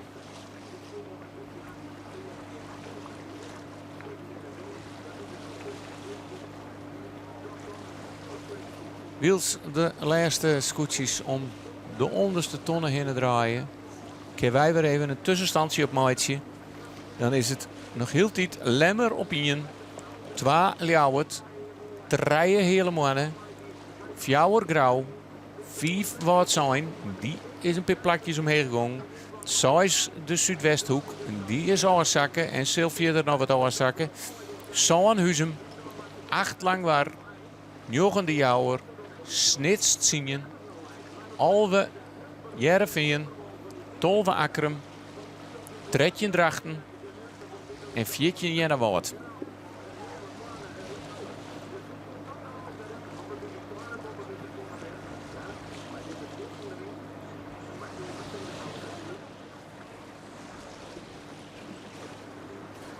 Top 5 die het nou op die bovenste tonnen weer aanzielt, die houden gewoon alle keer hetzelfde koers. Maatje hun slag hou. En hij is nieuwsgierig, want het is wel wat heger uit kwam. Ja. Maar Lemmer had wel een groter katslijn. En daar zorgen we de grens van het wedstrijdwetter. Daar lezen alle boordjes aan. Redentonsjes die ik maar alle hier weer terug de vrijwilligers uitlijn worden. Daar zorgen we de redentonsjes. Dat is het eind van het wedstrijdveld. Daar mag ze net terug in. Nee. Wordt dat constateerd, dan luister ik uit. Hè? Ja. En ik denk dat Lemmer hier ik beziek het om wel zoveel mogelijk terug te zien tot echt de ronen van het wedstrijdveld. Omdat zij dan in één keer hoe stuurboord naar die tonnen tak kennen. Dat hopen ze. Dan hoe ze maar één keer te draaien in het slag. Ja, want nou pakken ze de tonnen op stuurbord. Hè? Ja. Dus dan... Is de tweede tonnen met zijn stuurboord Dan is het heel eronder. belangrijk dat nou in één keer de slag allemaal uit je kist. En we zorgen dat Lemmer dat keurig doet. Het net weegt. Dan is het de vraag hoe zij uitkomen daar bij Lauwert.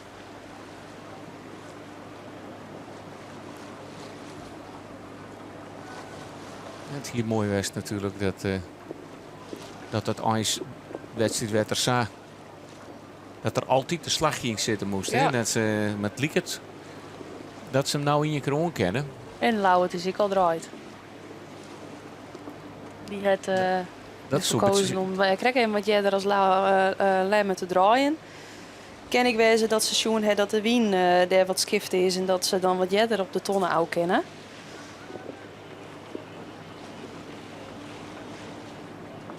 Dit wordt spannend, maar die eerste beide twee.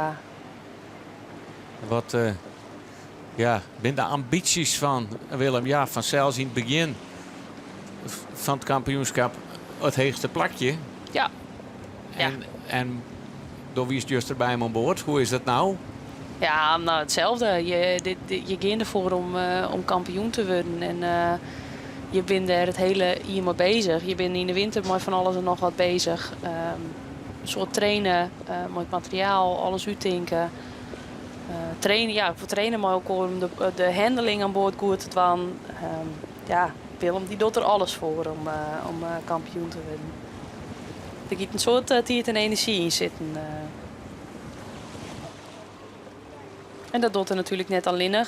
Alle scootjes hebben ik een commissie of een bestuur achter hun staan. Want waar het Willem dan als skipper vooral met het scootje bezig is. Zit er achter al deze scootjes ik besturen die het regelen dat alles daaromheen ik regeld wordt. En yield van sponsoren binnenhellen wordt. Dus er komt een soort bij Shen. En meestal soms ik net altijd in de gaten, maar er zit nog een hele wereld achter deze scootjes.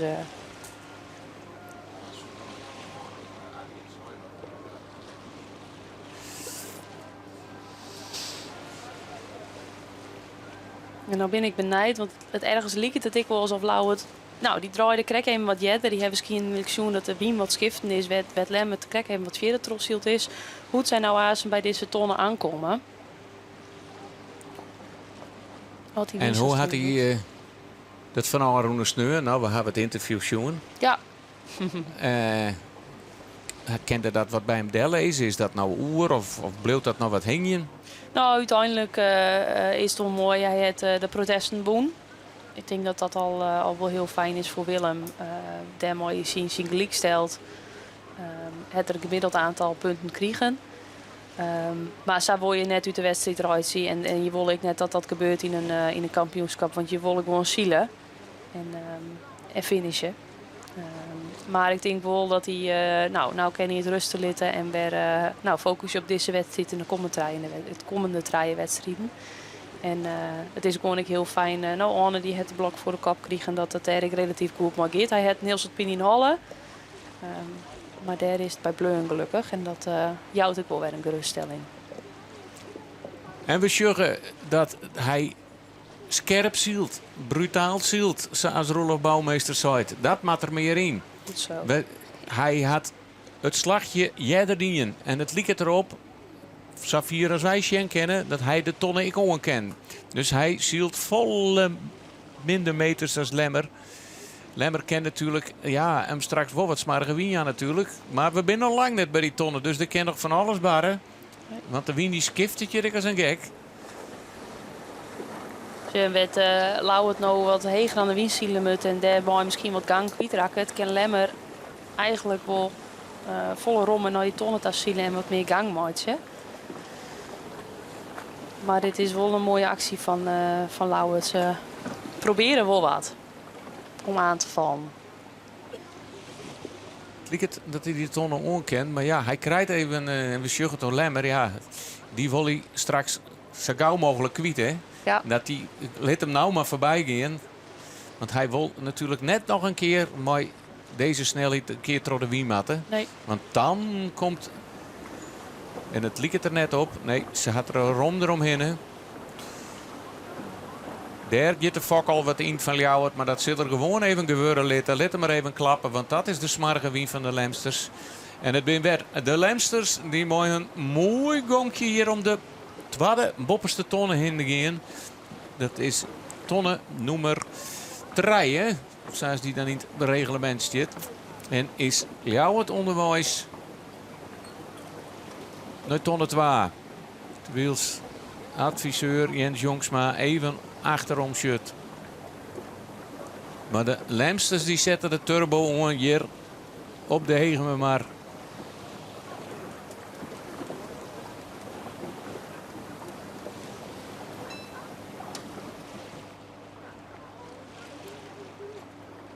Het lijkt het al hier goed te komen. Ze hebben het gong.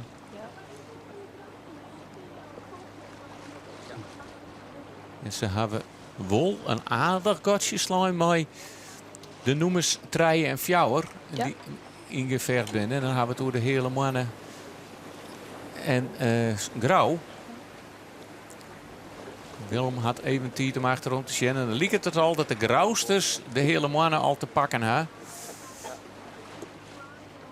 Als ken Lodewijkmeter het trucje van neef Pieter Meter weer heel je om even Grauwsmargen wint die Jan en hem op het tonnenvallen te letten. Maar dat lijkt er net op een Grauwsters. Ze rennen onder het scootje van de hele mannen uit. En dat is ik een schande.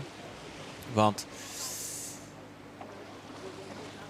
dat is hier toch iets meer bekend dan wat een langzame scootje de hele mannen dan de Grauwsters. En dan zit er ik nog het verschil in van ervaring.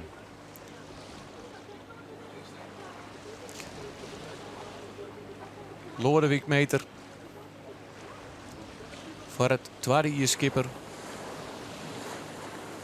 En die is toen Vliedenier, ja toen wie het wat in de haast op het scootje kwam. Klaas Wester die zei in het voorseizoen, ik kan het net meer combineren. Toen moest er een nieuwe skipper zacht worden. En dat wie Lodewijkmeter. En dus voor het tweede jaar, voor het eerste jaar is een volwaardig kampioenschap. Mooi een beetje een betere tarriering. En ja, ze hadden toch een heel soort leuke resultaten tussen. Maar ik wil weer wat wisselend. En we vregen Lodewijk even naar zijn ervaring met nota dit kampioenschap. Ja, hoe gaat het? Ja, wat wisselvallig hè. Het is waar we mooie wedstrijdjes aan. Nou ja, het veld is wel aardig om elkaar weg. We zitten elke keer mooi tegen elkaar hoor. Nou ja, als je een liefst foutje maakt, je direct afstraft. Dan lees je direct weer een paar plakjes achteruit. Nou, we hebben een mooie wedstrijd in de Zielt. In Grauw gingen we op zich hartstikke mooi. Nou, in de Veenhoop, ja, dat is een beetje carouselziel. Maar ja, toch wel proberen om wat in te hellen. Nou, dat lukt op het eind. Ja, dus we zijn altijd in strijd. Maar ja, je moet wat vrije wien houden. Maar als je er een keer net bij leest, dan ga je altijd dwarrelen win. En dat wil net zielen. Vorig jaar was het voor het eerst skipper op een hele mannen. Wat is het verschil van dit jaar en vorig jaar? Het verschil is eigenlijk dat je weet wat er op jou komt. Dus je hebt 14 dagen programma en je wordt gewoon die hele 14 dagen leeft. Het is van, je wil op een gegeven moment jaar even inzielen en dan ben je naar de route en dan ben je dit en dan ben je dat. Nou ja, dus we doen wel machinaal, maar als je een rustmomentje hebt, dan moet je die wel inpakken. Want dan binnen 14 dagen wel heel lang. Doe ik hier aankwam, dan best ook aan de gang met het grutzeil. Ja. Is dat net iets voor de bemanning? Nou, ik krijg het oratuur even opgooid. En ik denk dat wel even een strapje. En dan ook even de kappen bij haar. En we heen krijg ik wel machinaal erop gegooid. Maar ik denk ik gooi nog even de helft voor de camera. Oratuur erop omdat het zo licht waar is? Ja, het is, het oratuurtje dat is mooi, een mooi tuurtje. Alleen het is vrij iepen. Nou ja, met dit waar je net niet op tuur gaat, dat wil niet zien. Dan lees je direct uit de pik erbij. Want dan kun je geen echt houden. Dus, dit is een hele hoge wedstrijd, hè? Omdat het vol in de wind staat als wat we gaan heel ontnoten. Nou, dit is eigenlijk uw zwaarke wat, want ja, krijg zoals op Starum. Ja, we zijn een lid skipje en we zitten in die bergen. Als je vleen hier mochten we nog een beetje ballen zetten. Maar dit hier net, nou, dat kon je wel merken. Elke route dan zie je wat achteruit. Hier is net een paar extra mensen om boord nemen kennen. Dus ik ballast.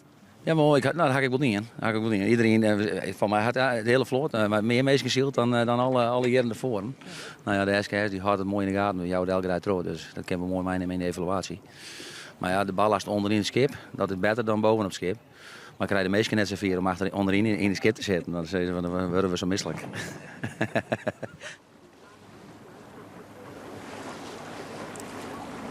Dat was Lodewijk meter van de hele mannen. En ja, hij had een goede kar maken. Want hij zielt op het stuit op de 4e positie. Wol inhellen trok Grauw, de regerend kampioen. En daarvoor Lise, Ljouwert en Lemmer. En de Grauwsters komen ik hield dit wel wat dichter dan het tijger. We zitten dan in het Vaderwiense rek. En daar zit het, ja, het is nou wat meer. Ja, het is toch helemaal Vaderwien en de Loert kan er toch in. Het lijkt toch wel haast een op- en delbaan. Maar dat verschil dat ze zo onderin net terug het hek matten, maar gewoon beide dezelfde tonnenronde matten variëren. En dan hebben ik noteerd waar we ik al eerder in de uitsturing hadden wat zijn. Die is ik al in het Vaderwiense rak.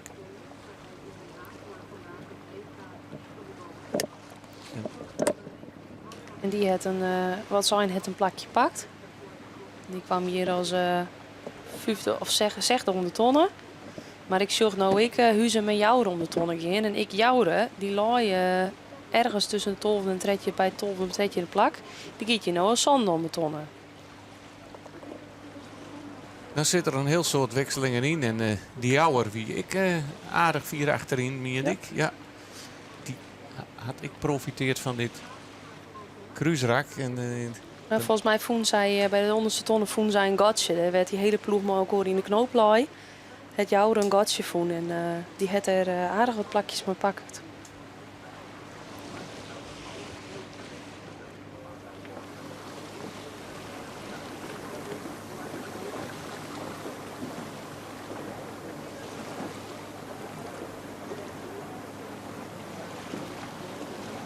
Maar ze binnen er net van de hele mannen al.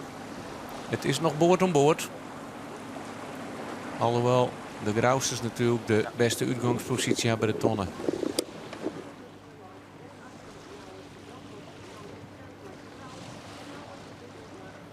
De Snekerpan, de winnaar van Juster,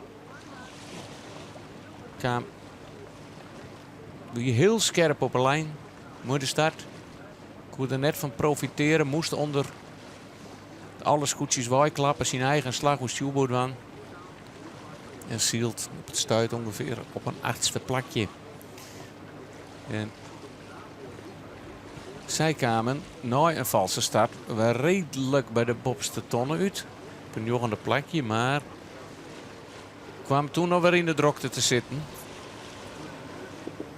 En zakken weer wat plakjes aan.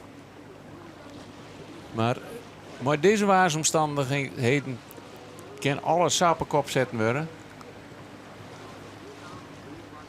Het lijkt dat er een beetje meer wind komt. Hoe lang waar die nou om de tonnen giet. En daar vlak achter Heerenveen. Heerenveen loopt alweer op het 10e plak. Dus ondanks hun valse start. Hij zei toch mooie slag, mooi gekend. Hier hebben we een stokje op het middendek staan. En daar zal een wimpeltje jongens zitten. Ja, bier ook, dat was ik alles. Bier ook. Tworbouten, jonksigaren zoals we ze vroeger nemen. Zit helemaal in de Aziatische sfeer ja. Daar op het middendek.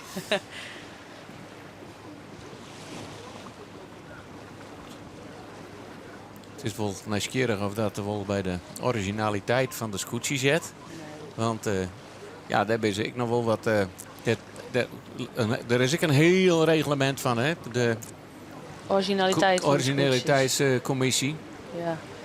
En dat gaat soms ook wel 4 jaar. En er valt van beide kanten wat fantasisme. Want natuurlijk moet je deze traditie, en het is een prachtig mooie traditie, ik in ere houden. En daar net alle gekke dingen maar uitvinden. Maar Op wat voor punt gaat de tijd te 4? nou ja, er zijn wel bijvoorbeeld ik wil discussies over het blik wat om de mes zit bovenin wat de gaffel zit, dat net origineel is. Dat de volle aluminium aan boord is. Onder de zwut is een aluminium raan en dat die moet eigenlijk dan zwart verven worden. Het kan hele lietse dingetjes De zijn. shirt hè? Ja. Hij is ik, hè? De sleepraden, meestal is dat de roeste stiel, volgens mij altijd. Ja. En, maar ja, ze hebben bezocht zwarte schilderen, maar als die wat trodde modder heen gaat en dan is de verf hard, ik als net, hè? Nee, dus bijvoorbeeld op een roef, daar zitten loekjes op, wat het scootje stil houdt, die gaan er in de wedstrijd uit. Maar nou zeg ik laatst belauwd ik dat er dan ik nog weer oer het loekje heen en nog weer een ouderwets ijzerwerk hoe heen moest. Wat er voorkomt als het trot loek heen kerst vallen. Nou ja, dat soort dingen. En ik denk, het komt wel heel precies, die ouderwets. Maar dat is wel een stukje veiligers natuurlijk. Je wil net in het god stappen. Nee. En het stiet natuurlijk ook mooier dat ouderwets is en daar nog een ijzeren hekwerkje voor langs zit. Maar ontknikken en helemaal vlak mooi, dat maakt het al je neer uit. En een twakje zo lange mast dan dat ze jet iets meer zielen. Nee, dat ben ik ook van die dingen. Ergens matje in grains loeken. Ik denk ik net dat zij vroeger toen ze nog vrachtveren met deze skippen, dat ze die zwudden maar de haan uitlutsen. Volgens mij hingen ze op de achterrek ik wel een lieke voor de zwudden. Ja, dat doen ze nou maar de haan. Dus daar valt ik wat van te zeggen. Ja, zeg het maar. Dan kun je volgens mij wel eindeloos hoe discussiëren. Wat nou origineel is en wat net. Daar zal ik iedere skipper wel een beetje oor zien staan. En de commissies van zelfs ik. Maar de skippers binnen al je wedstrijdzielen zo langzamerhand. Zo langzamerhand. Die willen gewoon de wedstrijdzielen. En dat mooi zo'n mooi scootje kent, dan is dat mooi. Ja. Maar als heegste op dat podium komen, dat is toch het wichtigste. Zeker, en daar hebben ze gewoon een formule voor. En ze proberen binnen die formule gewoon deze volle mogelijk het maximale uit te halen. Wat een voordeel is voor hun eigen skip. En dan kerst eigenlijk als ze aan het skip luidt het net meer. Nou, bij waar het net ons skip luidt, en waar het goed tussen de eren zit, is bij Albert Visser in zijn laatste jaar als skipper op dit lemste scootje. Hij onderhelt de tonnen weer als eerste, maar vlak achter hem de Ljouwerters. En wij jaren dat er nog één keer omheen gezield wordt en dan naar beneden en dan ongeveer waar de finish erin komt. Dat is vrij rap. Dan ben ze misschien bang dat de wien eruit zakje gaat of wisselende omstandigheden. Want ja, in feite is het nog mooi zielwaar. Maar het ben bericht die we trok krijgen. Dus we zorgen het vanzelf straks als de vlagen erin komt. Lemmer hield het op kop. En nou weer even nieuwsgierig. Welke slag waar maakt het? Grauw om de tonnen. Astredde had dus definitief de hele mannen wat even erop zetten. En we zullen hem ook aansluiten bij Ljouwert. Dit zit heel dicht bij elkaar. Ja. Ben ik benieuwd wat die kopgroep nou gaat wan. Ze zitten nu in de stuurboordslag. Als er enkele scootjes binnen. Nou, de vierde die doet het nou al. Die kiezen toch voor een orenkoers. Oh nee, net. Hij maakt het stek hem even een beetje op. Maar ja. inderdaad, de fok die kilt al wat. Ja. Ze willen natuurlijk net onder het grauwste scootje uitkomen. Nee, en als ze nog wat willen, als ze nog wat proberen willen. Maar dat betekent wel dat ze extra draaien moeten. En dat wil ze, ik weet net. Het kost natuurlijk, ik weet het. Ja, dat is ervoor kiezen om op deze manier in een treintje trot te zien. En, of toch voor een orenslag te kiezen. Maar dat is gewoon een vrij groot risico, want dat is een extra keer draaien. De volgende tonnen moet ze de bakboord om.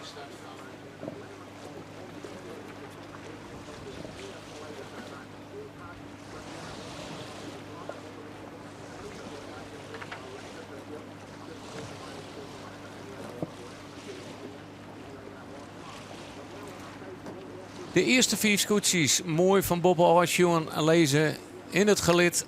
Onderwijs naar de Bobse tonnen. 1, 2, 3, 4, 5. En dan de 5e is wat zijn. Daarvoor zit op 4e plakje de hele mannen. 3e grauw, 12 jouwt, 1 lemmer. En die ligt er een lied zijn te lezen. Maar de marge is nog te lieds. Om steeds te kennen dat hij al hier de wedstrijd in de boes had, hè Anke? Ja.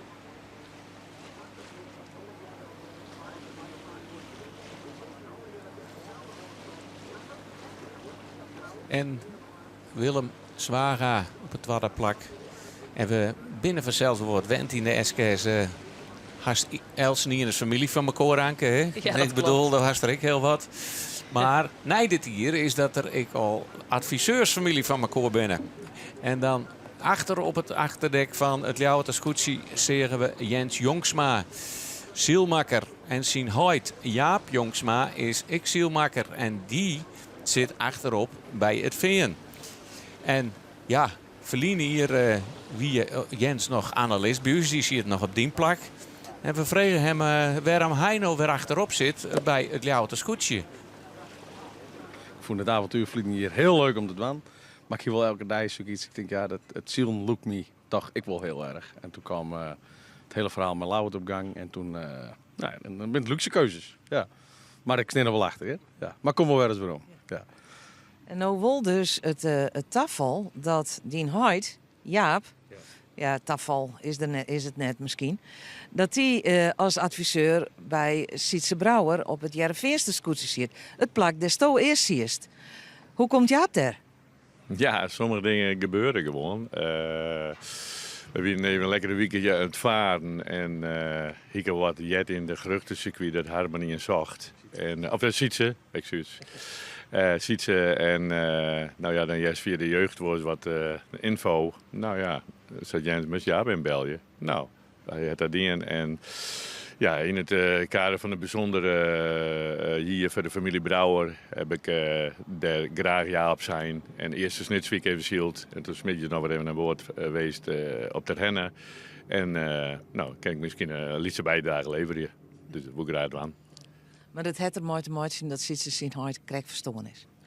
Nou, hij zag naar mansje achterop. Hè, dus samen strijk bezien. Maar het is wel bijzonder. Huid en zoon die beide meiszielen met 2 concurrerende scootjes. Hoe gaat dat onderling thuis? Had je met ze in contact? Nou, in je voordeel, ik ben deze 2 weken net thuis. Dus we hebben net zo heel veel contact, maar bel je elke dag wel even. Maar ja, het is gewoon leuk en het is wel uniek. Je leidt mijn roots ik wel een beetje. En daarom is het wel heel bijzonder dat je heid nou op je eigen plak van een Perjelien zit.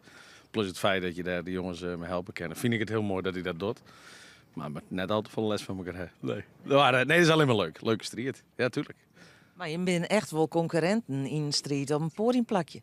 Nou, ik heb vanmorgen even ook werken waar even een klassement jongen. En dan staan we net zo heel veel bij elkaar wij. En dat is dan ik weer heel grappig. En we hebben beide wel ambitie. Allebei natuurlijk wel. Dus zo zien wat het deze weekend nou brengen zal. Ja. Wat is het sterke punt van Jens? Sterk punt van Jens. Dat is ik tevens mijn zoon. Hè? Ja, dan moet je je eigen band wat vertellen. Wil ik graag aan. Mensenmens. Sociaal. Iepen. Enthousiast. En vooral ik liefhebber. Dat ongeveer. Wat is het sterke punt van Jaap? Zijn ervaring. Zijn iepenheid van zaken. Ik denk iemand een heel prettig gevoel aan dat het ernaast zit en dat het oké is. Maar want ik ben een hele beste vent, dat ik. En af en toe een beetje humor op zijn tijd. Nou ja, ik denk dat het een hele mooie mix is. Zeker in deze setting, met alles wat er rond hier gebeurd is. Dat het precies hetgeen is wat nou mooi bij elkaar past op Heerenveen. Ja. Dat win Huid en zoon Jongsma, respectievelijk Jens op het Ljouwerter Scootje en Jaap bij het Jereveen. Ja, en 1-0 voor junior Jongsma, hè? Ja, want ze lezen voor je het. Ze lezen aardig handje voor. Nou, het is ook wel een mooi jitje cadeautje voor Jens wezen, want volgens mij is hij een jitje. Ik nog. Dus dat ze dan een podiumplakje hebben, dan is dat super. Ik wil wel dat de scootjes die in het voorrein lezen eigenlijk ik niks meer proberen. En dat snap ik wel, want dat betekent dat ze, als ze al wat proberen, dat ze een extra keer draaien moeten. En met deze wien kost dat gewoon te volle. Dus ze kiezen ervoor om alle keer in de trein naar die orentonnen werd daar liet ze bakboord rondzillen. En blijven ze maar achter de coronasiel. En is dan de Lemmer onderwijs naar zijn tredde dajoewinning.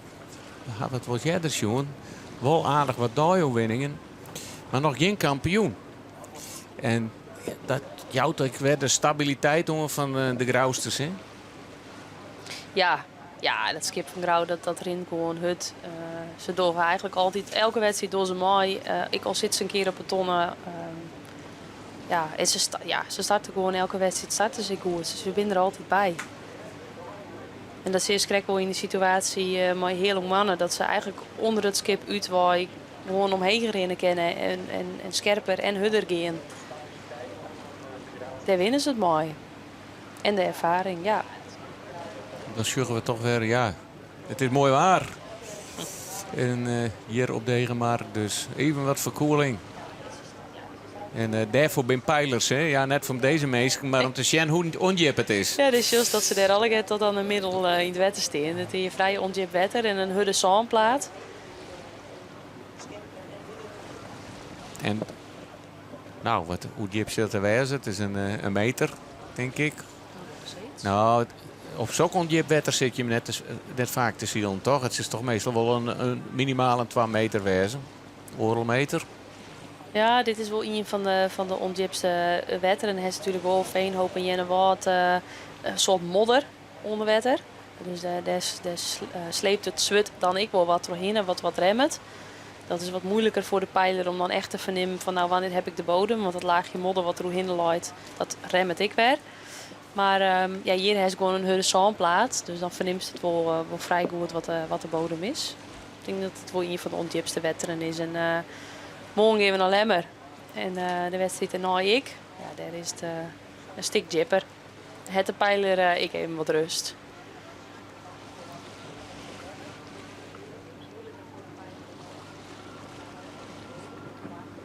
De kopgroep zielt op de bopperste tonnen. Lemmer ietsje eerder draait als Ljouwert. Die denk ik gewoon wat veiligheid zal we gewoon ietsje via de tros zetten. En de vrije wienhouden wil net in de uitschieten wien van Lemmer zitten wil. Zilt tevreden wezen, ik moest in tweede plak. En de Serenis krijg ik al even dat er drok mooi de ton sleept wordt. Weten we net dat de baan er oors in lijn wordt of dat ze de finish er al in lezen. Je Willem het natuurlijk de wedstrijd van Starum hij zijn gemiddeld aantal punten krijgen. Dus, dat is voor hem een hele goede zaak om heel heeg te eindigen iedere absoluut, keer. want dat is al helemaal gunstiger voor dat gemiddelde. Dus die hebben nog een extra component in het spul dat die wedstrijd van Starum, die cijfers die kennen al wel wat wisselje. Ze matten eigenlijk in de top mooi zielen. Want van die ene wedstrijd wordt iedere keer van alle andere wedstrijden die punten bij elkaar optelt. En dan deelt terug het aantal wedstrijden dat zielt haast. Ja. En dat cijfer komt er dan uit. Dat is het gemiddelde dus hoe heger is ziels natuurlijk al hoe op die dag de minste punten. Maar dat is dan ook weer belangrijk voor de daguitslag van Starum. Die verhoort iedere keer mooi. Ja. Met mooi de Lemsters gaat het goeie als ze daar op de Lemmer zezen. Want zij ronden alweer de bopperste tonnen. Dat hebben ze van meter woondien. En er zit een aardige gonkje in Anke, toch? Hè? Er ligt toch wel ietsje meer wind te komen. Ja, absoluut. En waarom gaan zij nou net voor de wien varen? Want zeg ik het nou verkeerd? Of denken ze dat het een spreader is? Of ik zeg de hoek een beetje verkeerd? Nee, ze houden wel del, maar ze blijven vrij lang. Even wat heger opsturen. Ja. Dat wil jou toch jeder doen. Ja. Even wat wien houden, misschien wat gong. Ja, en misschien ik wel rond een ziekje, want de volgende tonnen die ze hebben, dan komen ze weer, die moeten ze weer de stuurboord ronden. Dus dan wil ik als binnenste skip wezen. Misschien zal het lemmer ik of van ik zie je alvast die hoeken op. Dat Lau het mij mooi op een laaie bolder kan varen en ik daar sowieso tussen zit. Want anders heeft ze dan het risico dat Willem hoe stuurboord bij hem deel giet en ertussen kroept. Godfrey je nog wel aardig. Misschien zeggen ze ik nog wel een wienbaan. Want Misschien, dat ja. Is ik nog heel verschillend. Absoluut. Grauw, die neemt afstand van de hele mannen. Die loopt op een stevige treddenplak. En ligt het toch even zien dat de dooi van Juster wat een uitzetterke bier. Misschien waren ze al wat nonchalanter. Zodat onhanwezen bij Grauw. Nee. Zo van dat stinkt van nou we houden wat marges, we kennen het weertje. Nee, dat denk ik net. Maar ik heb Juster natuurlijk zelf mooi stield. Het is een vrij intensieve dag. Het grootste deel van het kampioenschap ik al wel achter de rug. Hier na deze wedstrijd nog 3 wedstrijden te gaan. Ik kan me voorstellen dat een man op een gegeven moment ik wil burg binnen. Dat het net elke dag meer lukt om superscherp te bloeien. En dat wil ze wel en dit doen ze ik wel hun best voor. Maar 14 dagen lang elke dag hartstikke een hut zielen. Dat kost een soort energie. Hele mannen.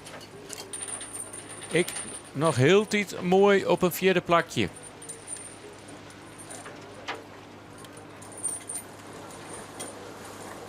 Hoyt Jappie voorop op opstekker.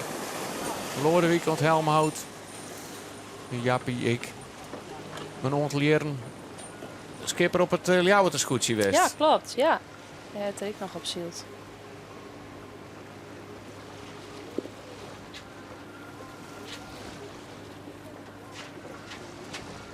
Ja, en zo wisselt dat in de vloerdag altijd nog wel wat terug. Hier zullen ze drok dwaande om wat boeien op te pikken. Om een goede finish erin te lezen.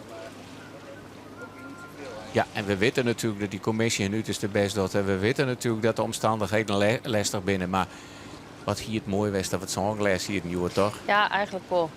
Want de shows nou wel... ja, het zongles zie ik de op- en delbaan. De op- en delbaan, ja. Ja, net is het zongles. Want het is, ze zielen gewoon achter de Koran. Het zijn beslissingen die je nemen.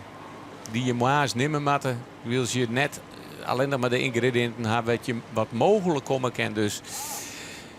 Nou ben ik benijd, want de shows hier dat Grauw een aardig stuk heger het en de loete er ik dan net in zien het. Liek het alsof Grauw toch nog wel wat probeert. En probeert er bij tussen te kroepen. Maar de vraag is, want nou, ze binden ik alweer een aardig aan naar die tonnen daar. Maar ze hebben één, ze hebben gong. Sjorre zei nou weer een wienbaan. Ja. Hoe liep het dat dan maar de finish? Want ik zou hier het skip lezen. Ja, we hebben nog geen finish slagen schoen, Nee. dus hij zal er en een Fradewiense finish zal er net inkomen, liep het mij. Ze doen vaak wel een soort voor het publiek. Want dat zit hier op de kant bij de Indiek. Maar Sil Griff en nou met Grauw dan ik alweer Deljan. En dan ga je even die snelheid van de hele Wiense rak. Ja. Nou, het liep even heel gunstig, maar inderdaad, nou, zoals de loot, er ik wel weer in van. En zie je ze toch aansluiting.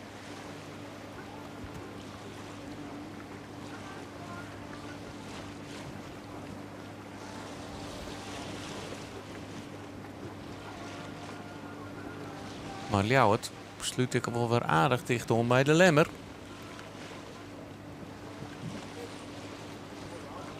Er is nog niks beslikken hier, Joet.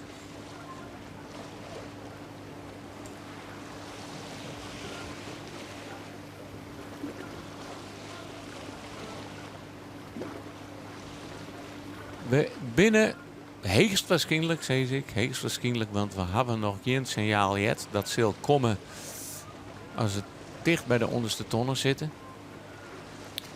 Dat de finish erin komt.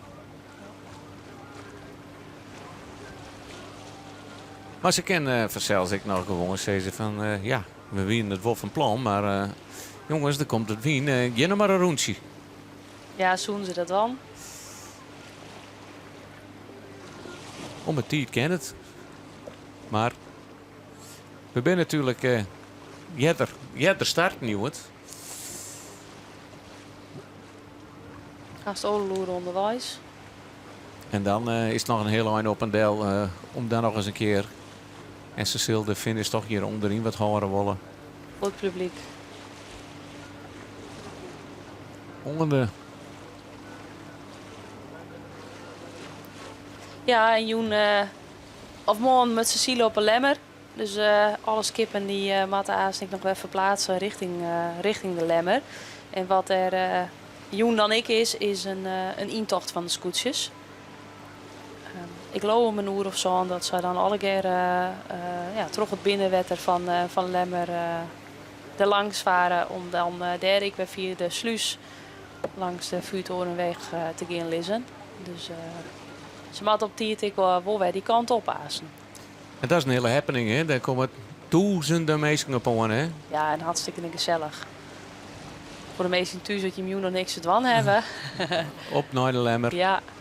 Muziek op de scootjes. En het is ook mooi om die scootjes dan in het echt even van dichtbij te zien. Nou, en waar heeft waarschijnlijk mooi een goed gevoel Joen trouw de Lemmer heen ken. Ja. En liep het Lemmer hier. Mooi vlag in top. Mooi zien treden, overwinning. Maar het drilt weer aardig tegen elkaar. Ljouwert liet net los. Het liep de hele tijd dat Ljouwert in het Vardewiense rak weer heel tijd wat op Lemmer inrint. Ja. Nog geen vlagen op het startschip. Ja. Tenminste geen finishvlagen. Ja. Lauwert het natuurlijk ook aardig wat kantenmeters erbij kregen dit jaar. En dat is ook wel in hun voordeel op het Vorderwiense rak. En het is nog een eindje. En dan liep het grauw ik bij die toptraaien echt, die zitten er goed bij. Maar Ljouwert kiest er nou al voor om wat leger te zullen. Hè? Wil ze stuurboord om die tonnen heen matten. Dus ze beziek je het net. Ze ging geen loefduel aan. Nee. Want nee, en dat, nou ze wat hudder in, hè? Grauw zit er natuurlijk ik vlak achter. En voor Willem is het wel voordeliger om Grauw achter zich te houden. Zeker nood Heerenveen wat meer in de achtermoot zit. En Willem elk puntje die hij op Grauw pakken kan, zal hij wel pakken willen. Dan gaan wij maar weer eens even even opnemen. Zo langzamerhand binnen al aardig wat scootjes om de bopperste tonnen heen. Hè. Nou, Lemmer een heel tijd op kop. Ljouwert erachter. Grauw daar weer achter. En daar de hele man achter. Die liet je redelijk dichtbij elkaar. Maar daar komt wat Zuinikaloon. En die bedriegt het al een beetje de hele man weer.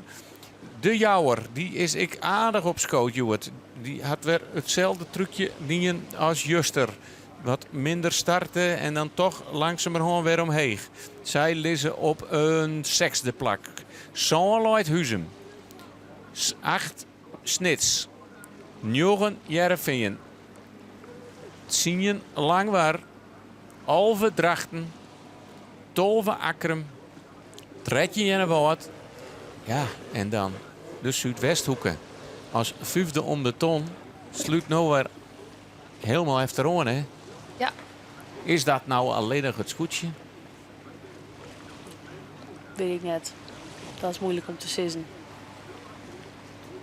Want ja, we hadden het. Nou, ook de grootje van de week al zeggen. Ja, we hebben een zwierskip. We moeten ik maar eens naar het skip zien. Ja, zeggen ze, Joert, ik wel eens een tonronding doen. Werd toch ze hunzelf behoorlijk in de problemen gebracht. Ja, en dat is natuurlijk het zullen in het algemeen. Er zijn verschillende componenten. Het skip moet zo goed mogelijk wedstrijd kleerwezen. Maar de bemanning moet ik weten wat ze doen moeten, op welk moment. De skippen moet scherp wezen, die moet ik goed sturen. De condities moeten goed wezen. Er moest een beetje wel wat de wienziekje. dan wel wat geluk hebben met de wien. Dus het zijn zoveel elementen en nou viert ik er waarschijnlijk nog zien om te nemen. Die erbij komen zijn. En de ene dag valt dat alle keer op zijn plak. Zuidwesthoeken heb ik echt wel wedstrijden wil doen. En daar sjuggen we de vlaag al. De schutter is nevens mij wat letter. Maar de vlagen is leidend. Dus dat betekent dat ze deze tonnen ronden. En dan onderwijs naar de finish. Die laat je hier even bij de kotter. Ja. Daar sjuggen we nou precies de finishlijn lezen. Het is een smel finishlijntje. Ja, en wat ik dan wel weer jammer vind is dat hij zat dicht op die onderste tonnen leidt. Ja, dat Want- is spietig, want dat is gelijk. Want wat hier oors nog barken. Nou, had je nog krek even wat een lange rak in zou zitten, dan kan die scootjes nog wat proberen. En Lemme die kies je nou gewoon voor de bakboordslag. Maar toen ze meteen om die tonnen heen een stuurboord gaan, dan kunnen ze nog wat proberen. Hij leidt er haast te dicht op om nog wat te proberen. Dat risico is gewoon haast te groot. Want monsieur Grauw, daar in de vierde, komt heel dicht bij Ljouwert, hè? Ja, Ljouwert moet oppassen dat hij nou wel door de wien kan straks. je hebt hem goed aan het praten, mooi dit waar. Dat is juist wel. Hij maakt het meteen snel niet.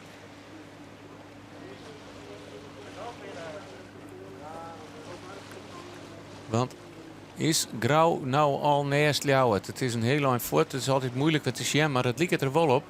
Het lijkt er wel op dat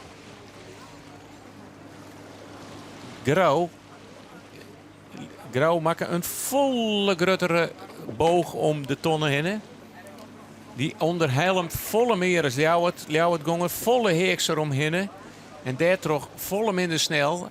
Ja, en dan is het grauwste scootje dat gewoon naast het Ljouwerter scootje zit.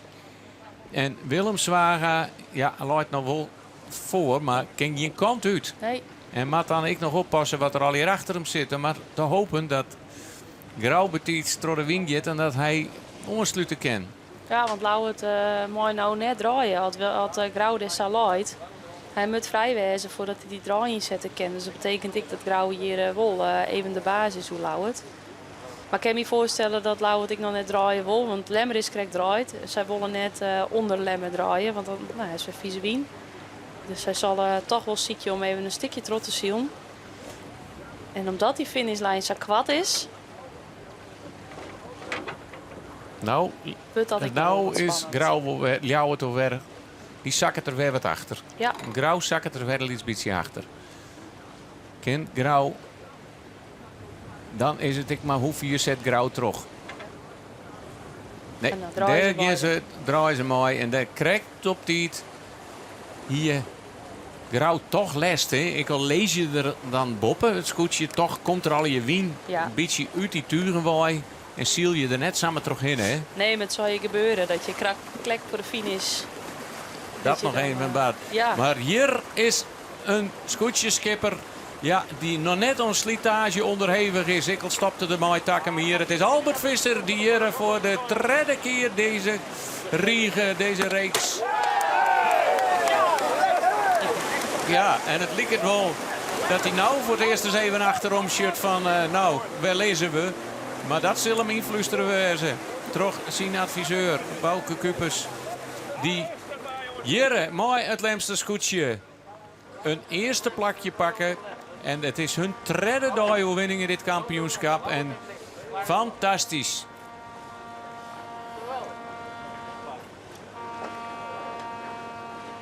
Albert, die moest even omdraaien. Albert, richting camera altijd ken. Albert is dit mooi met de regen naar de camera toe. Ja. Prima. Jasper neemt even het helmhout door en wij staan op het achterdek van het scootje. Goh, Mickey. Ja, eerste reactie, Albert. Ja, dat is zwier. Zwier niet qua wien niet, maar wel opletten. Hè? Ze zitten steeds vlak achter me, Lauwert en Grauw. Ja, je mag niet verslappen met die man. Hè? Mentaal zwier. Ja, moet ik niet weghoedruwen. Nee, maar ja, je moet gewoon, je denkt van, ben ik aan het broeibloeien. Oh ja, sorry, daar ben ik. Ben ik aan het broeibloeien en dan win je slagen nou, maatje. Nou ja, als ze dan achter je jongen komen, dan bloei je gewoon terug in. Dus ze draait niet achter je zwaai, dus ja, dat vond ik wel mooi. Dus, Maar Ja, er staat nou wel een mooi koortje, maar het wist er nog een akelig stil, hè? Ja, vooral voor de wien, hè. Dus, vooruit maar. Dus jij er ook bij, hè. Dat hebben we in hand en nu hebben we stilwaar. Dus dan komt straks de terechte kampioen boven, maar ja, die alle wien geert. En Albert Visser 3 keer eerste. Tot nu toe. Ja, dan komen we nog 12 lemmer, hè? Ja, ik stel die bezag. Hakuna Matata. Ja, want we krijgen natuurlijk nog de thuiswedstrijd in de Lems erbij van de Lemmer. En ja, Albert Visser is dwaande machine Oskiets tournee mooier kennen net, Albert. Nee, nou ja, wat hier wel mooi kennen. De juiste wie wat minder daai. Maar ja, die had er ook bij. Je bent ik wel eens even niet vorm op een of andere manier. Dat ken. Dus ja, dat hij lauwe net. Maar het juiste wie we hier wat spullen denk niet helemaal goed opstaan. We vermoorden en we hebben door ons trappen. En ja, juist het tweet net helemaal goed. Dus ja, dan just gelijk in dit veld dat het net 100% is, dan valt de gelijk tussenuit. Dus nou ja, fijn dat wie Jasper van volgend hier hoe de tuur dan stemmen. Ik ga even naar Jasper toe. Jasper, doe just even een heel goede kunst nou, hè? Ja, nou moet ik opletten. Maar ik iets volgend hier nog maar, dus daar ken ik me nog wat tips aan. Just het wat zitten? Tuurlijk. We hebben een machtig mooie ploeg. En het skip is tip-top in orde. Materiaal is in orde, dus als je het nou net gaat zitten om het oer te nemen, dan moet je er nooit aan beginnen. Nee. Nou, de toekomstige skipper van het Lemster Scootsie kan in elk geval Jonk, een goed skipper die ik goed praten, dat die jaren we volgend jaar wel weer. Albert die maakt het dit seizoen nog even nou. Oké, jongens. Gaan we even draaien? Hoyt en zoon, Visser van de Lemmer. Prachtig, uitjoegend. Rust, ontspanning en humor. Ja, dan wil je in. Liekt het hier op nog net in het kampioenschap vanzelfs. Want ondertussen ben er wat orenskoetjes al over de streek. Wil ze nou de jouwers juggen. Maar dan nemen we even. Jouwert toch nog krijgt voor Grauw als het waardag eindigen. Hij waren even bedriegen, maar de Grauwsters kwamen er net voorbij. En die eindigen op het derde plak. Op het vierde plak, Matt we toch nog weer even zeggen, heel knap zield, de hele mannen. Op het vijfde plakje wordt zijn even een revanche voor de dag van Juster. Toen het samen inging, jere ik toch op thuiswetter een mooie vijfde plak. Zoals hadden we krijgt de jouwer. En nou sjuggen we even naar al die orenskoetjes. Die staren gewoon binnendruppelie. Want stiet wel wat meer wien, maar echt hut je het nog net aan. Nee. En wat ik zeg, dat ik het heel knap vind van Jouweren. Want die is in deze competitie toch echt wat dik sizeplakken voor u ging. Dan mooi op het einde hij zijn huizen ook nog pakt. Dus die heeft in de middenmoot vrij knap zield deze wedstrijd. Dat wie het schot voor Huzum, die eindigt op een zandenplak. En de andere kant zoen je dan als zeggen, als dat scootje zich uit rent, dan moet je er eens even een goede start hebben. Ja. Want dan doe je echt mooi. Ja, jongen, dat is zo belangrijk. De winnaar van Juster komt als 8e oer de streek. Snits had ongelukkig uit de start moest voordraaien onder wat orenskippen. Liek zelfs ik wel een beetje te betiet, maar dat zal de startskip beter zien kennen als u uit deze positie. Ze mochten in ieder geval in elk geval starten. En dan zitten we even te zien waar er alleen nog meer rondkomen. Dan wordt het de competitie tussen de beide broers. Langwaar en Jereveen die het nou bevinden zou komen. En dan liep het haast wel alsof Jereveen er is. Ja, want Langwaar moet ik nog een keer draaien. Hier links in beeld. Dus die man hebben je een heel soort inhellen. Maar ja, er zit net een heel soort willen onboord. Ze sjuggen wel een aantal scootjes hun voorbij gaan in het klassement. Want zij strijden om de plakken 2, 3, 4 en 5. Tenminste, ik nog om het eerste, maar deze staan heel dicht bij elkaar. Jereveen noteren we als joggende.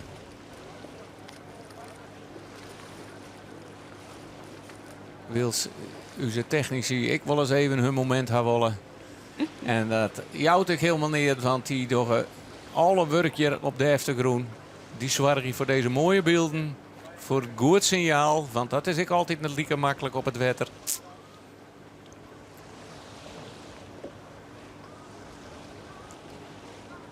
Dan zullen we nou het scootje van Langwaar, de twee gebroeders Harmen Brouwer, als het ziende oer de streek komen.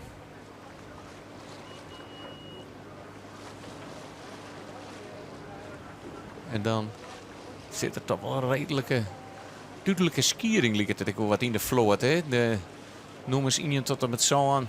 Ja.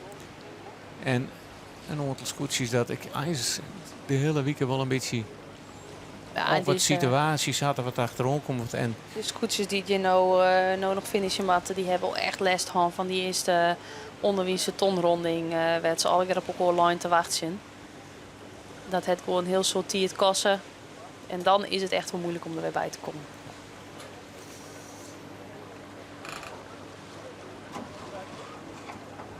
Drachten zielt nooit een halfde plakje. Daarachter komt nog het scootje van Akrum. Nou het schot voor Drachten. Ja, en Akrum juist er een prachtige dag, hè? Ja.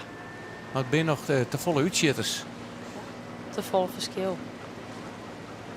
Wisselvallig.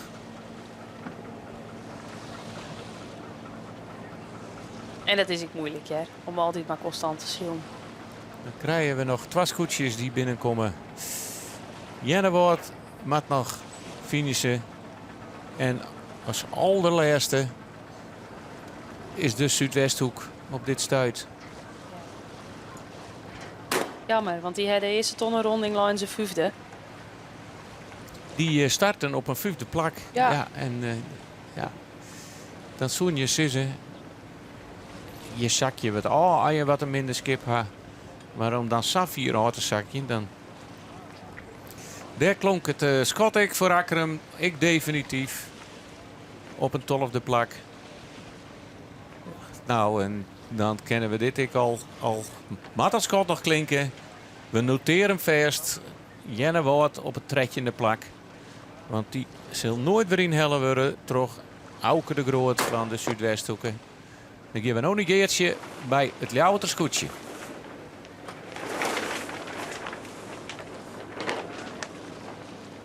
Willem Zwaga is de nummer 2. Joort Ljouwert, die komt als tweede oer de streek.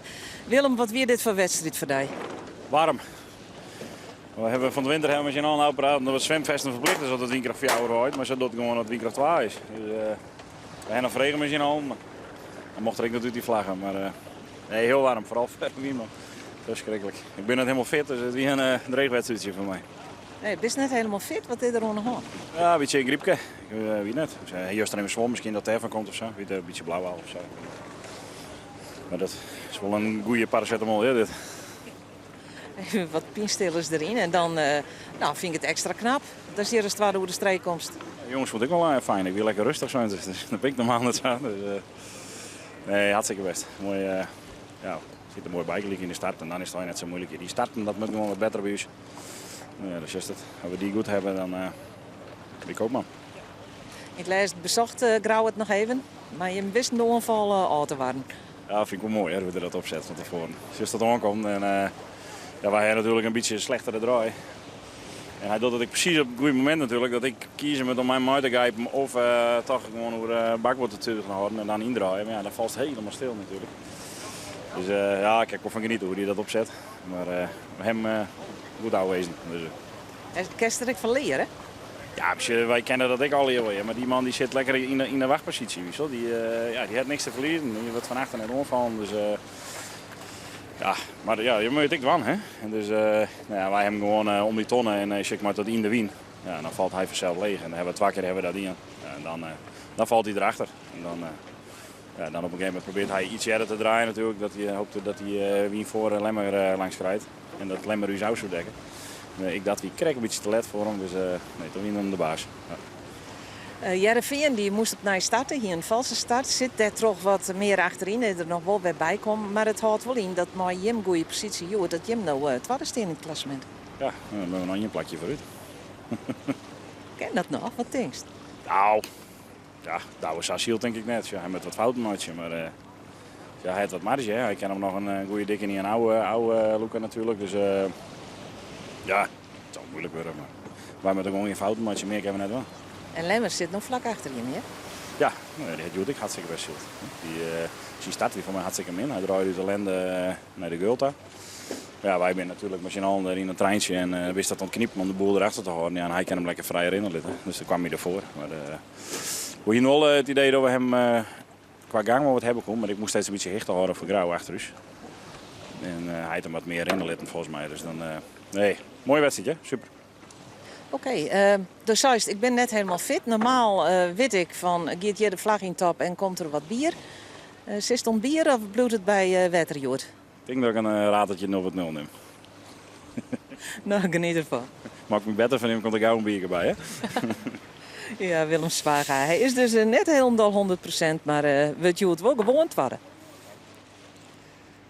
Mooi om te zien, Anke, een hele oor gezicht. Willem in Staren, woeste Willem en nou bliede Willem. Ja, mooi om te zien en hartstikke trots.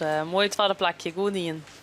Nou, dan nemen we nog één keer even definitief van Bob en onder alle scootjes. Want we hadden nou definitief bevestigd gekregen waar er al hier binnen. Het is één Lemmer, 12 jouwer, 3 Grauw, 4 hele mannen, 4 wat zijn, 6 de jouwer, 7 Huzem, 8 Snits, 9 Jereveen, 10 Langwaar, 11 Drachten, 12 Akkerum, 13 Jennewoud, 14 Staren. En dat winnen ze alle hier. Van uw kant bedankt en we beginnen straks na de reclame, na het boppendek, na de analyse van Arjen de Boer en Rolf Bouwmeester. Dit programma wordt mij mogelijk maken door bouwgroep Dijkstra Drijfsma, FB Oranjewoud, Rabobank en Hayema Hielkema. Ze zei ze wel eens de beste stuurlust in een wal. Nou, liet dat maar eens zien. Maar ja, dan draai je je eronder. Ja, en dan pak je op dit stuk van zaken net volle mei. Wist u waar het eerst door de streek komt? Jij zal nooit Scott verklinken. Doch mij onder scootjepoel. Voor sinds alle dagen dat de Zieltwut de uitslag. Ik vooral die stuurlui die te krekt wat minder doel hebben. Ai, ik kan wel zeggen, nou, doei. De scootjepoel van Omroep Friesland. Surf op omroepfriesland.nl/scootjesiel en doch mij. Simmer in Friesland. We komen eraan! Vanaf dat ik heel jong ben, fiets ik langs deze boerderij. Ik wist dat er 2 broers woonden en dat zij anders boerden dan de andere bedrijven op de buurt. Ik was benieuwd naar hen en hun leven. Ja, deze gaat altijd met me mee, deze kat. Heb je suiker en melk in de koffie? Nee, niks. Helemaal niks? Nee. Gewoon zwart. Ja. Toen ik in de lente weer langs fietste, hadden ze net slecht nieuws gehad. Misschien heb je het ook wel gehoord in de buurt, maar daar gaan we praten rond. Maar de bank ziet voor ons bedrijf geen toekomst.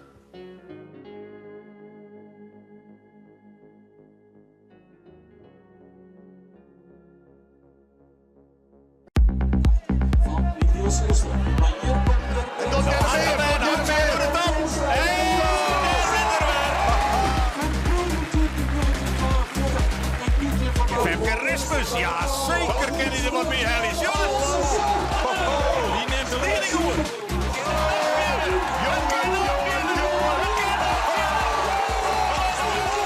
Sneun bij Omroep Friesland. Het Fries kampioenschap vierleppen in Wezen. De hele middag op radio en internet. En van 1 uur aan live op televisie. Simmer in Friesland. We komen eraan. Dit programma wordt mij mogelijk maken door bouwgroep Dijkstra Drijfsma, FB Oranjewoud, Rabobank en Hayema Hielkema.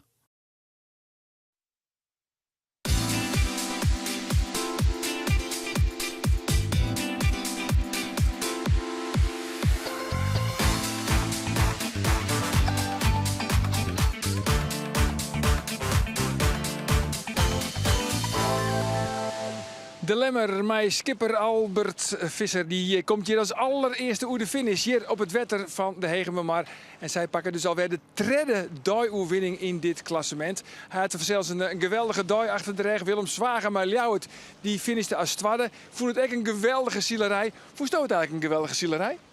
Nou, ik denk dat het voor het publiek net de mooiste wedstrijd weer. Ik snap wel dat die man dat hier, want zij hier wel de voorste rij hier wel een beetje die ontsluiting en dan ga je toch die spanning en je maakt die keuzes maatje. Dus dat snap ik wel. Ik denk dat voor de neutrale taskoger is het, ja, je wilde net elke keer beginnen, maar het is toch jammer dat die allereerste onderste tonnen dat die alle dezelfde kant op rond worden maat. Want dan valt er eigenlijk voort in de plooi. Alles moet op elkaar wachten. Het loopt uit elkaar. De voorsten die rennen voort, die gaan ze eerst naar je wien. Ja, en daarna gebeurt er net zo volle meer. En dat is gewoon heel jammer. Ja, dat gebeurt alleen bij die onderste tonnen. Dus zuidens het al van, ja, die onderste tonnen, dat wordt een griebus. Dat wordt steeds maar staren, maar dan in slow motion. En als je die dan voorbij binnen, ja, dan wordt het een optocht. Ja, wordt het een optocht. Ja, het is gewoon het hoor. Als je voor de wien is, zeker als je zo weinig wien, dan heb je les van elkaar. De wien komt van achteren. Dus als er iets extra wien bij komt, dan gaat de achterste schip die als eerste. Die hel je een beetje in. En dan komt er al je neerskort te lezen. Want zodra je denkt, oh, ik ga wat winnen. Ja, verjet het maar. Want het komt voort voor de oorlogsschepen te lezen. En die hel je dus weer in. Dus het is heel logisch dat dat langzaam opbouwt. En dat dat wat naar score komt te lezen. Ja, en dat je dan al hier om 1 tonne heen maakt, mooi zo weinig wien. Ja, dan gaat het in slow motion eromheen en daarna vertrekt het. En dan wordt het toch een beetje een optocht. Ja, precies, die om 10 ek hier op de Neptunus een beetje op te fretten. Hè? Van, wat gaat het stadig? Ja, ik vind het jammer, want doordat het zo weinig waait, kun je gewoon net 2 keer door de wien om een oorval te plaatsen. Dus de jussen ik in de cruise raken. Het is nog net eens zozeer dat ze al die 1 tonne hebben, maar daardoor beginnen ze ik alweer over dezelfde boeg. Ja, en dan mat je wel achter elkaar aanzielen. Dat kan haast net oors. En ook gebeurde er nog een beetje, omdat we in het eerste of in het tweede cruiserakje draait die wien een heel iets beetje op. Dus dan zeggen we dat Ljouwt de druk erop zette bij Lemmer, die probeerde het. Grauw die hetzelfde bij de hele man en die slagen er wel in. Maar ja, dat moet dan even zo uitkomen. Maar je kunt het net zelf forceren en dat vind ik gewoon heel jammer. We hebben wel een uitslag. Ja, zeker een uitslag. Laten we die eventjes erbij pakken, jongens. De uitslag hier op Hegemermar. De inhaalwedstrijd hier op Voortzoin. Ian dus, Albert Visser. Hij krijgt er 0,9 punten bij. De Lemmer dus voor de derde keer alweer de sterkste van dit SGS-kampioenschap. Van Ljouwert, Treije Grauw. Fjouwer de hele mannen, dan wordt zijn de Jouwer, maar we er toch even naast even uitpikken van Tretjen bij de eerste hege tonnen, nou de 6e plak. Dan Huzum, Snits, Jereveen, Langwaar, Drachten, Akrum, Jennewoord en de Zuidwesthoeken. Dat is de die-uitslag dus van deze wedstrijd hier op Hegemermar. En dan Jereveen, want ja, de analisten die toch altijd een schot voor de boeg. Nou weet ik altijd wel, dat is altijd heel erg lastig. Maar om nou correct het jinnige scootje eruit te pikken en Roelof die het vals start, dat is dan ook wel weer een klasse apart. Ja, ik hier wat terug dat ze heel graag wonen. Dus ik dacht, ja, dit zit er wel in, maar wie krijgt de gretig? Nee, sorry dat ik deze traditie van analisten die het de hele tijd goed gaan hier op boord gooien, maar ik kom nog een keer van een week en dan probeer ik het gewoon op mij. Jou niks? Ja, jou helemaal niks. Dan de Jouwer, want een speciale eervolle vermelding voor de Jouwer, want die hier een dramatische start, mooi een tredje. De Moskou krijgt als Juster, hield hij meer naar voren daar en vind je nou heel erg keurig op plak 6. Ja, Juster, ik al. Juster zei ik al in het live commentaar. Ik had het net helemaal terug, hoor, want je focust toch automatisch een beetje op die klassementskandidaten en hoe ontwikkelt zich dat. Maar ja, volgens mij is het huiswerk van jou hartstikke simpel. Want ze varen door het veld heen alsof ze door de boete gaan, zeg maar. Oefen je op de start? Die start, hoe kan dat nou? Gewoon even de vraag stellen, pak de beeld er even erbij. Zit er iets in de positionering? Zit er iets in de routines? Ben we op een goede plak? Waarom komen wij als Tretjen bij die bobbers tonnen? Want het hoeft net. Ze hadden skippen voor, ze hadden keuzes ervoor, ze hadden bemanning ervoor. Het hoeft net dat ze daar lezen. Dus ja, wat dat betreft is de opdracht makkelijk. Nou zien wat ze ermee doen gaan. Nou, ik ben heel benieuwd hoe ze dat oppakken zullen. We pakken het klassement erbij. Nou, na 8 wedstrijden op plak 1 staat nog altijd Grauw met 18,9. Dan Ljouwert, 24,6. Treije de Lemmer, 28 zoon. Snits 32,8. En Jereveen die is dus zakken van plak 2. Nou op plak 5 had nou 32,9 punten. We gaan nou 2 keer naar de Lemmer en dan de finish op Snits. Ja, het is nog net uiteten, want ja, Grauw, ze hebben één keer meer zielen en het is weer heel de liepen. Ja, het zit nou een beetje, het is wat spannender. Grauw had het fantastisch ziel. Laten we dat voorop stellen. Die echt als kampioenskandidaat was zat, ze kennen, geen grote fouten. Ze hadden het geduld, want ze lieken een beetje verslezen te komen tro lang waar in het eerste cruiseraak. Ze hadden het geduld om daar te wachten. Ik nooit de eerste keer door de wien Harem heeg en daar werden ze voor beleend. Ze krijgen een kans en pakken dat in je plakje van de hele mannen nog. En zelfs het laatste handje, we hebben al in het interview van Willem kreeg. Ja, ze zetten wel de druk erop. Hè. Ze haken de ronde achter hun, maar ze creëren dat wel. Dus ze zetten wel die druk op die tegenstanders. Ja, en als er dan een foutje maken wordt, dan bissen er. Dus wat mij betreft nog steeds de kampioenskandidaat. Maar wat er wel gebeurd is het kind in je wedstrijd om. Dus lees even uit, want... Nou, stel dat Grauwmoorn een slechte wedstrijd ziet, slechter dan dat ze de nota die in hebben, dan krijgen ze het achtste plak van Juste erbij. Mocht het nou zo wezen dat gebeurt terwijl jou de wedstrijd wint, dan hebben we naar je koprenner in het klassement. En als het in je wedstrijd omkent, ja, dan bloot het spannend tot de laatste dag. Dus de spanning is wat dat betreft wel wat waarom. Terug de wedstrijd van Juste eigenlijk. Ja, Douwe Visser van Grauw, die griest ervan, maar voor het publiek is het leuk. Ja, voor het publiek is het leuk. Ja, nee, absoluut. En ik vind het mooi om te zien. Het lijkt dat ze op jou echt wel mooi bezig binnen. Ze vielen dat die twastrijd een beetje aan het ontstaan is. Ze benimmen het wie Juster, het wie Joert werd. Dus ja, ik zou het mooi vinden als we dat koppeltje, dat een beetje een strijd ontstaat. Het zit erin. Het zit erin dat gebeuren kan de komende dagen. Oké, nou ik ben heel benieuwd. Die dank voor die kundige analyse, Roelof. Morgen dus geven we Zielen in de Lems erbij. 2 keer naar de Lemmer en dan vanzelfs de laatste dag op Stits. Dat is pas op vreed. Ik zou zeggen van heel graag morgen op naar Lemmer. Dan, dag.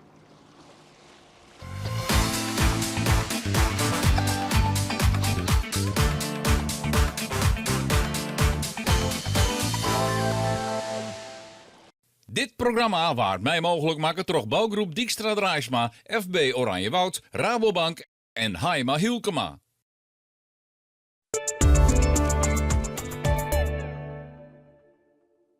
Hast het al jongen? Brus opruiming. Bij Kapel gaan wonen in Ljouwert en Boetenpost. Mij alle sterke merken onder één dak. Ja, mijn kwattingen ontzontig % op meubelen, bedden en accessoires. Kom, laten we gauw gaan, want op is op. Je hebt een huis aan het water en wilt dit verkopen. Dan zoek je een makelaar die wonen aan water op waarde weet te schatten. En dat binnen wij, de experts van wonenaanwater.nl. De keeper van uw huis had u al voen. Nou dan nog. Wonenaanwater.nl. Met de wind in de haren en de kracht van ambitie in de zeilen. Skippers van de SKS, zeil naar succes. Van de Let Partners Marketing en Webdevelopment. Krutske co-sponsor SKS. Van ZZP'ers en grote bouwbedrijven, net Ian had meer een soort variëteit om zijn ijzerhandel raadsmaha. Thuis, op het werk of onderweg bestel je alles makkelijk via de app of de webshop van Raadsma. Van pur tot bakkie pleur en alles ertussenin. IJzerhandel Raadsma, 25.000 producten, tegenvlug, gratis leveren. Download de app. Nieuwnieuw.com Droomrijp. Herenmode voor ieder draagmoment. 3 koopavonden en gratis parkeren voor de deur. Nieuwnieuw.com Herenmode.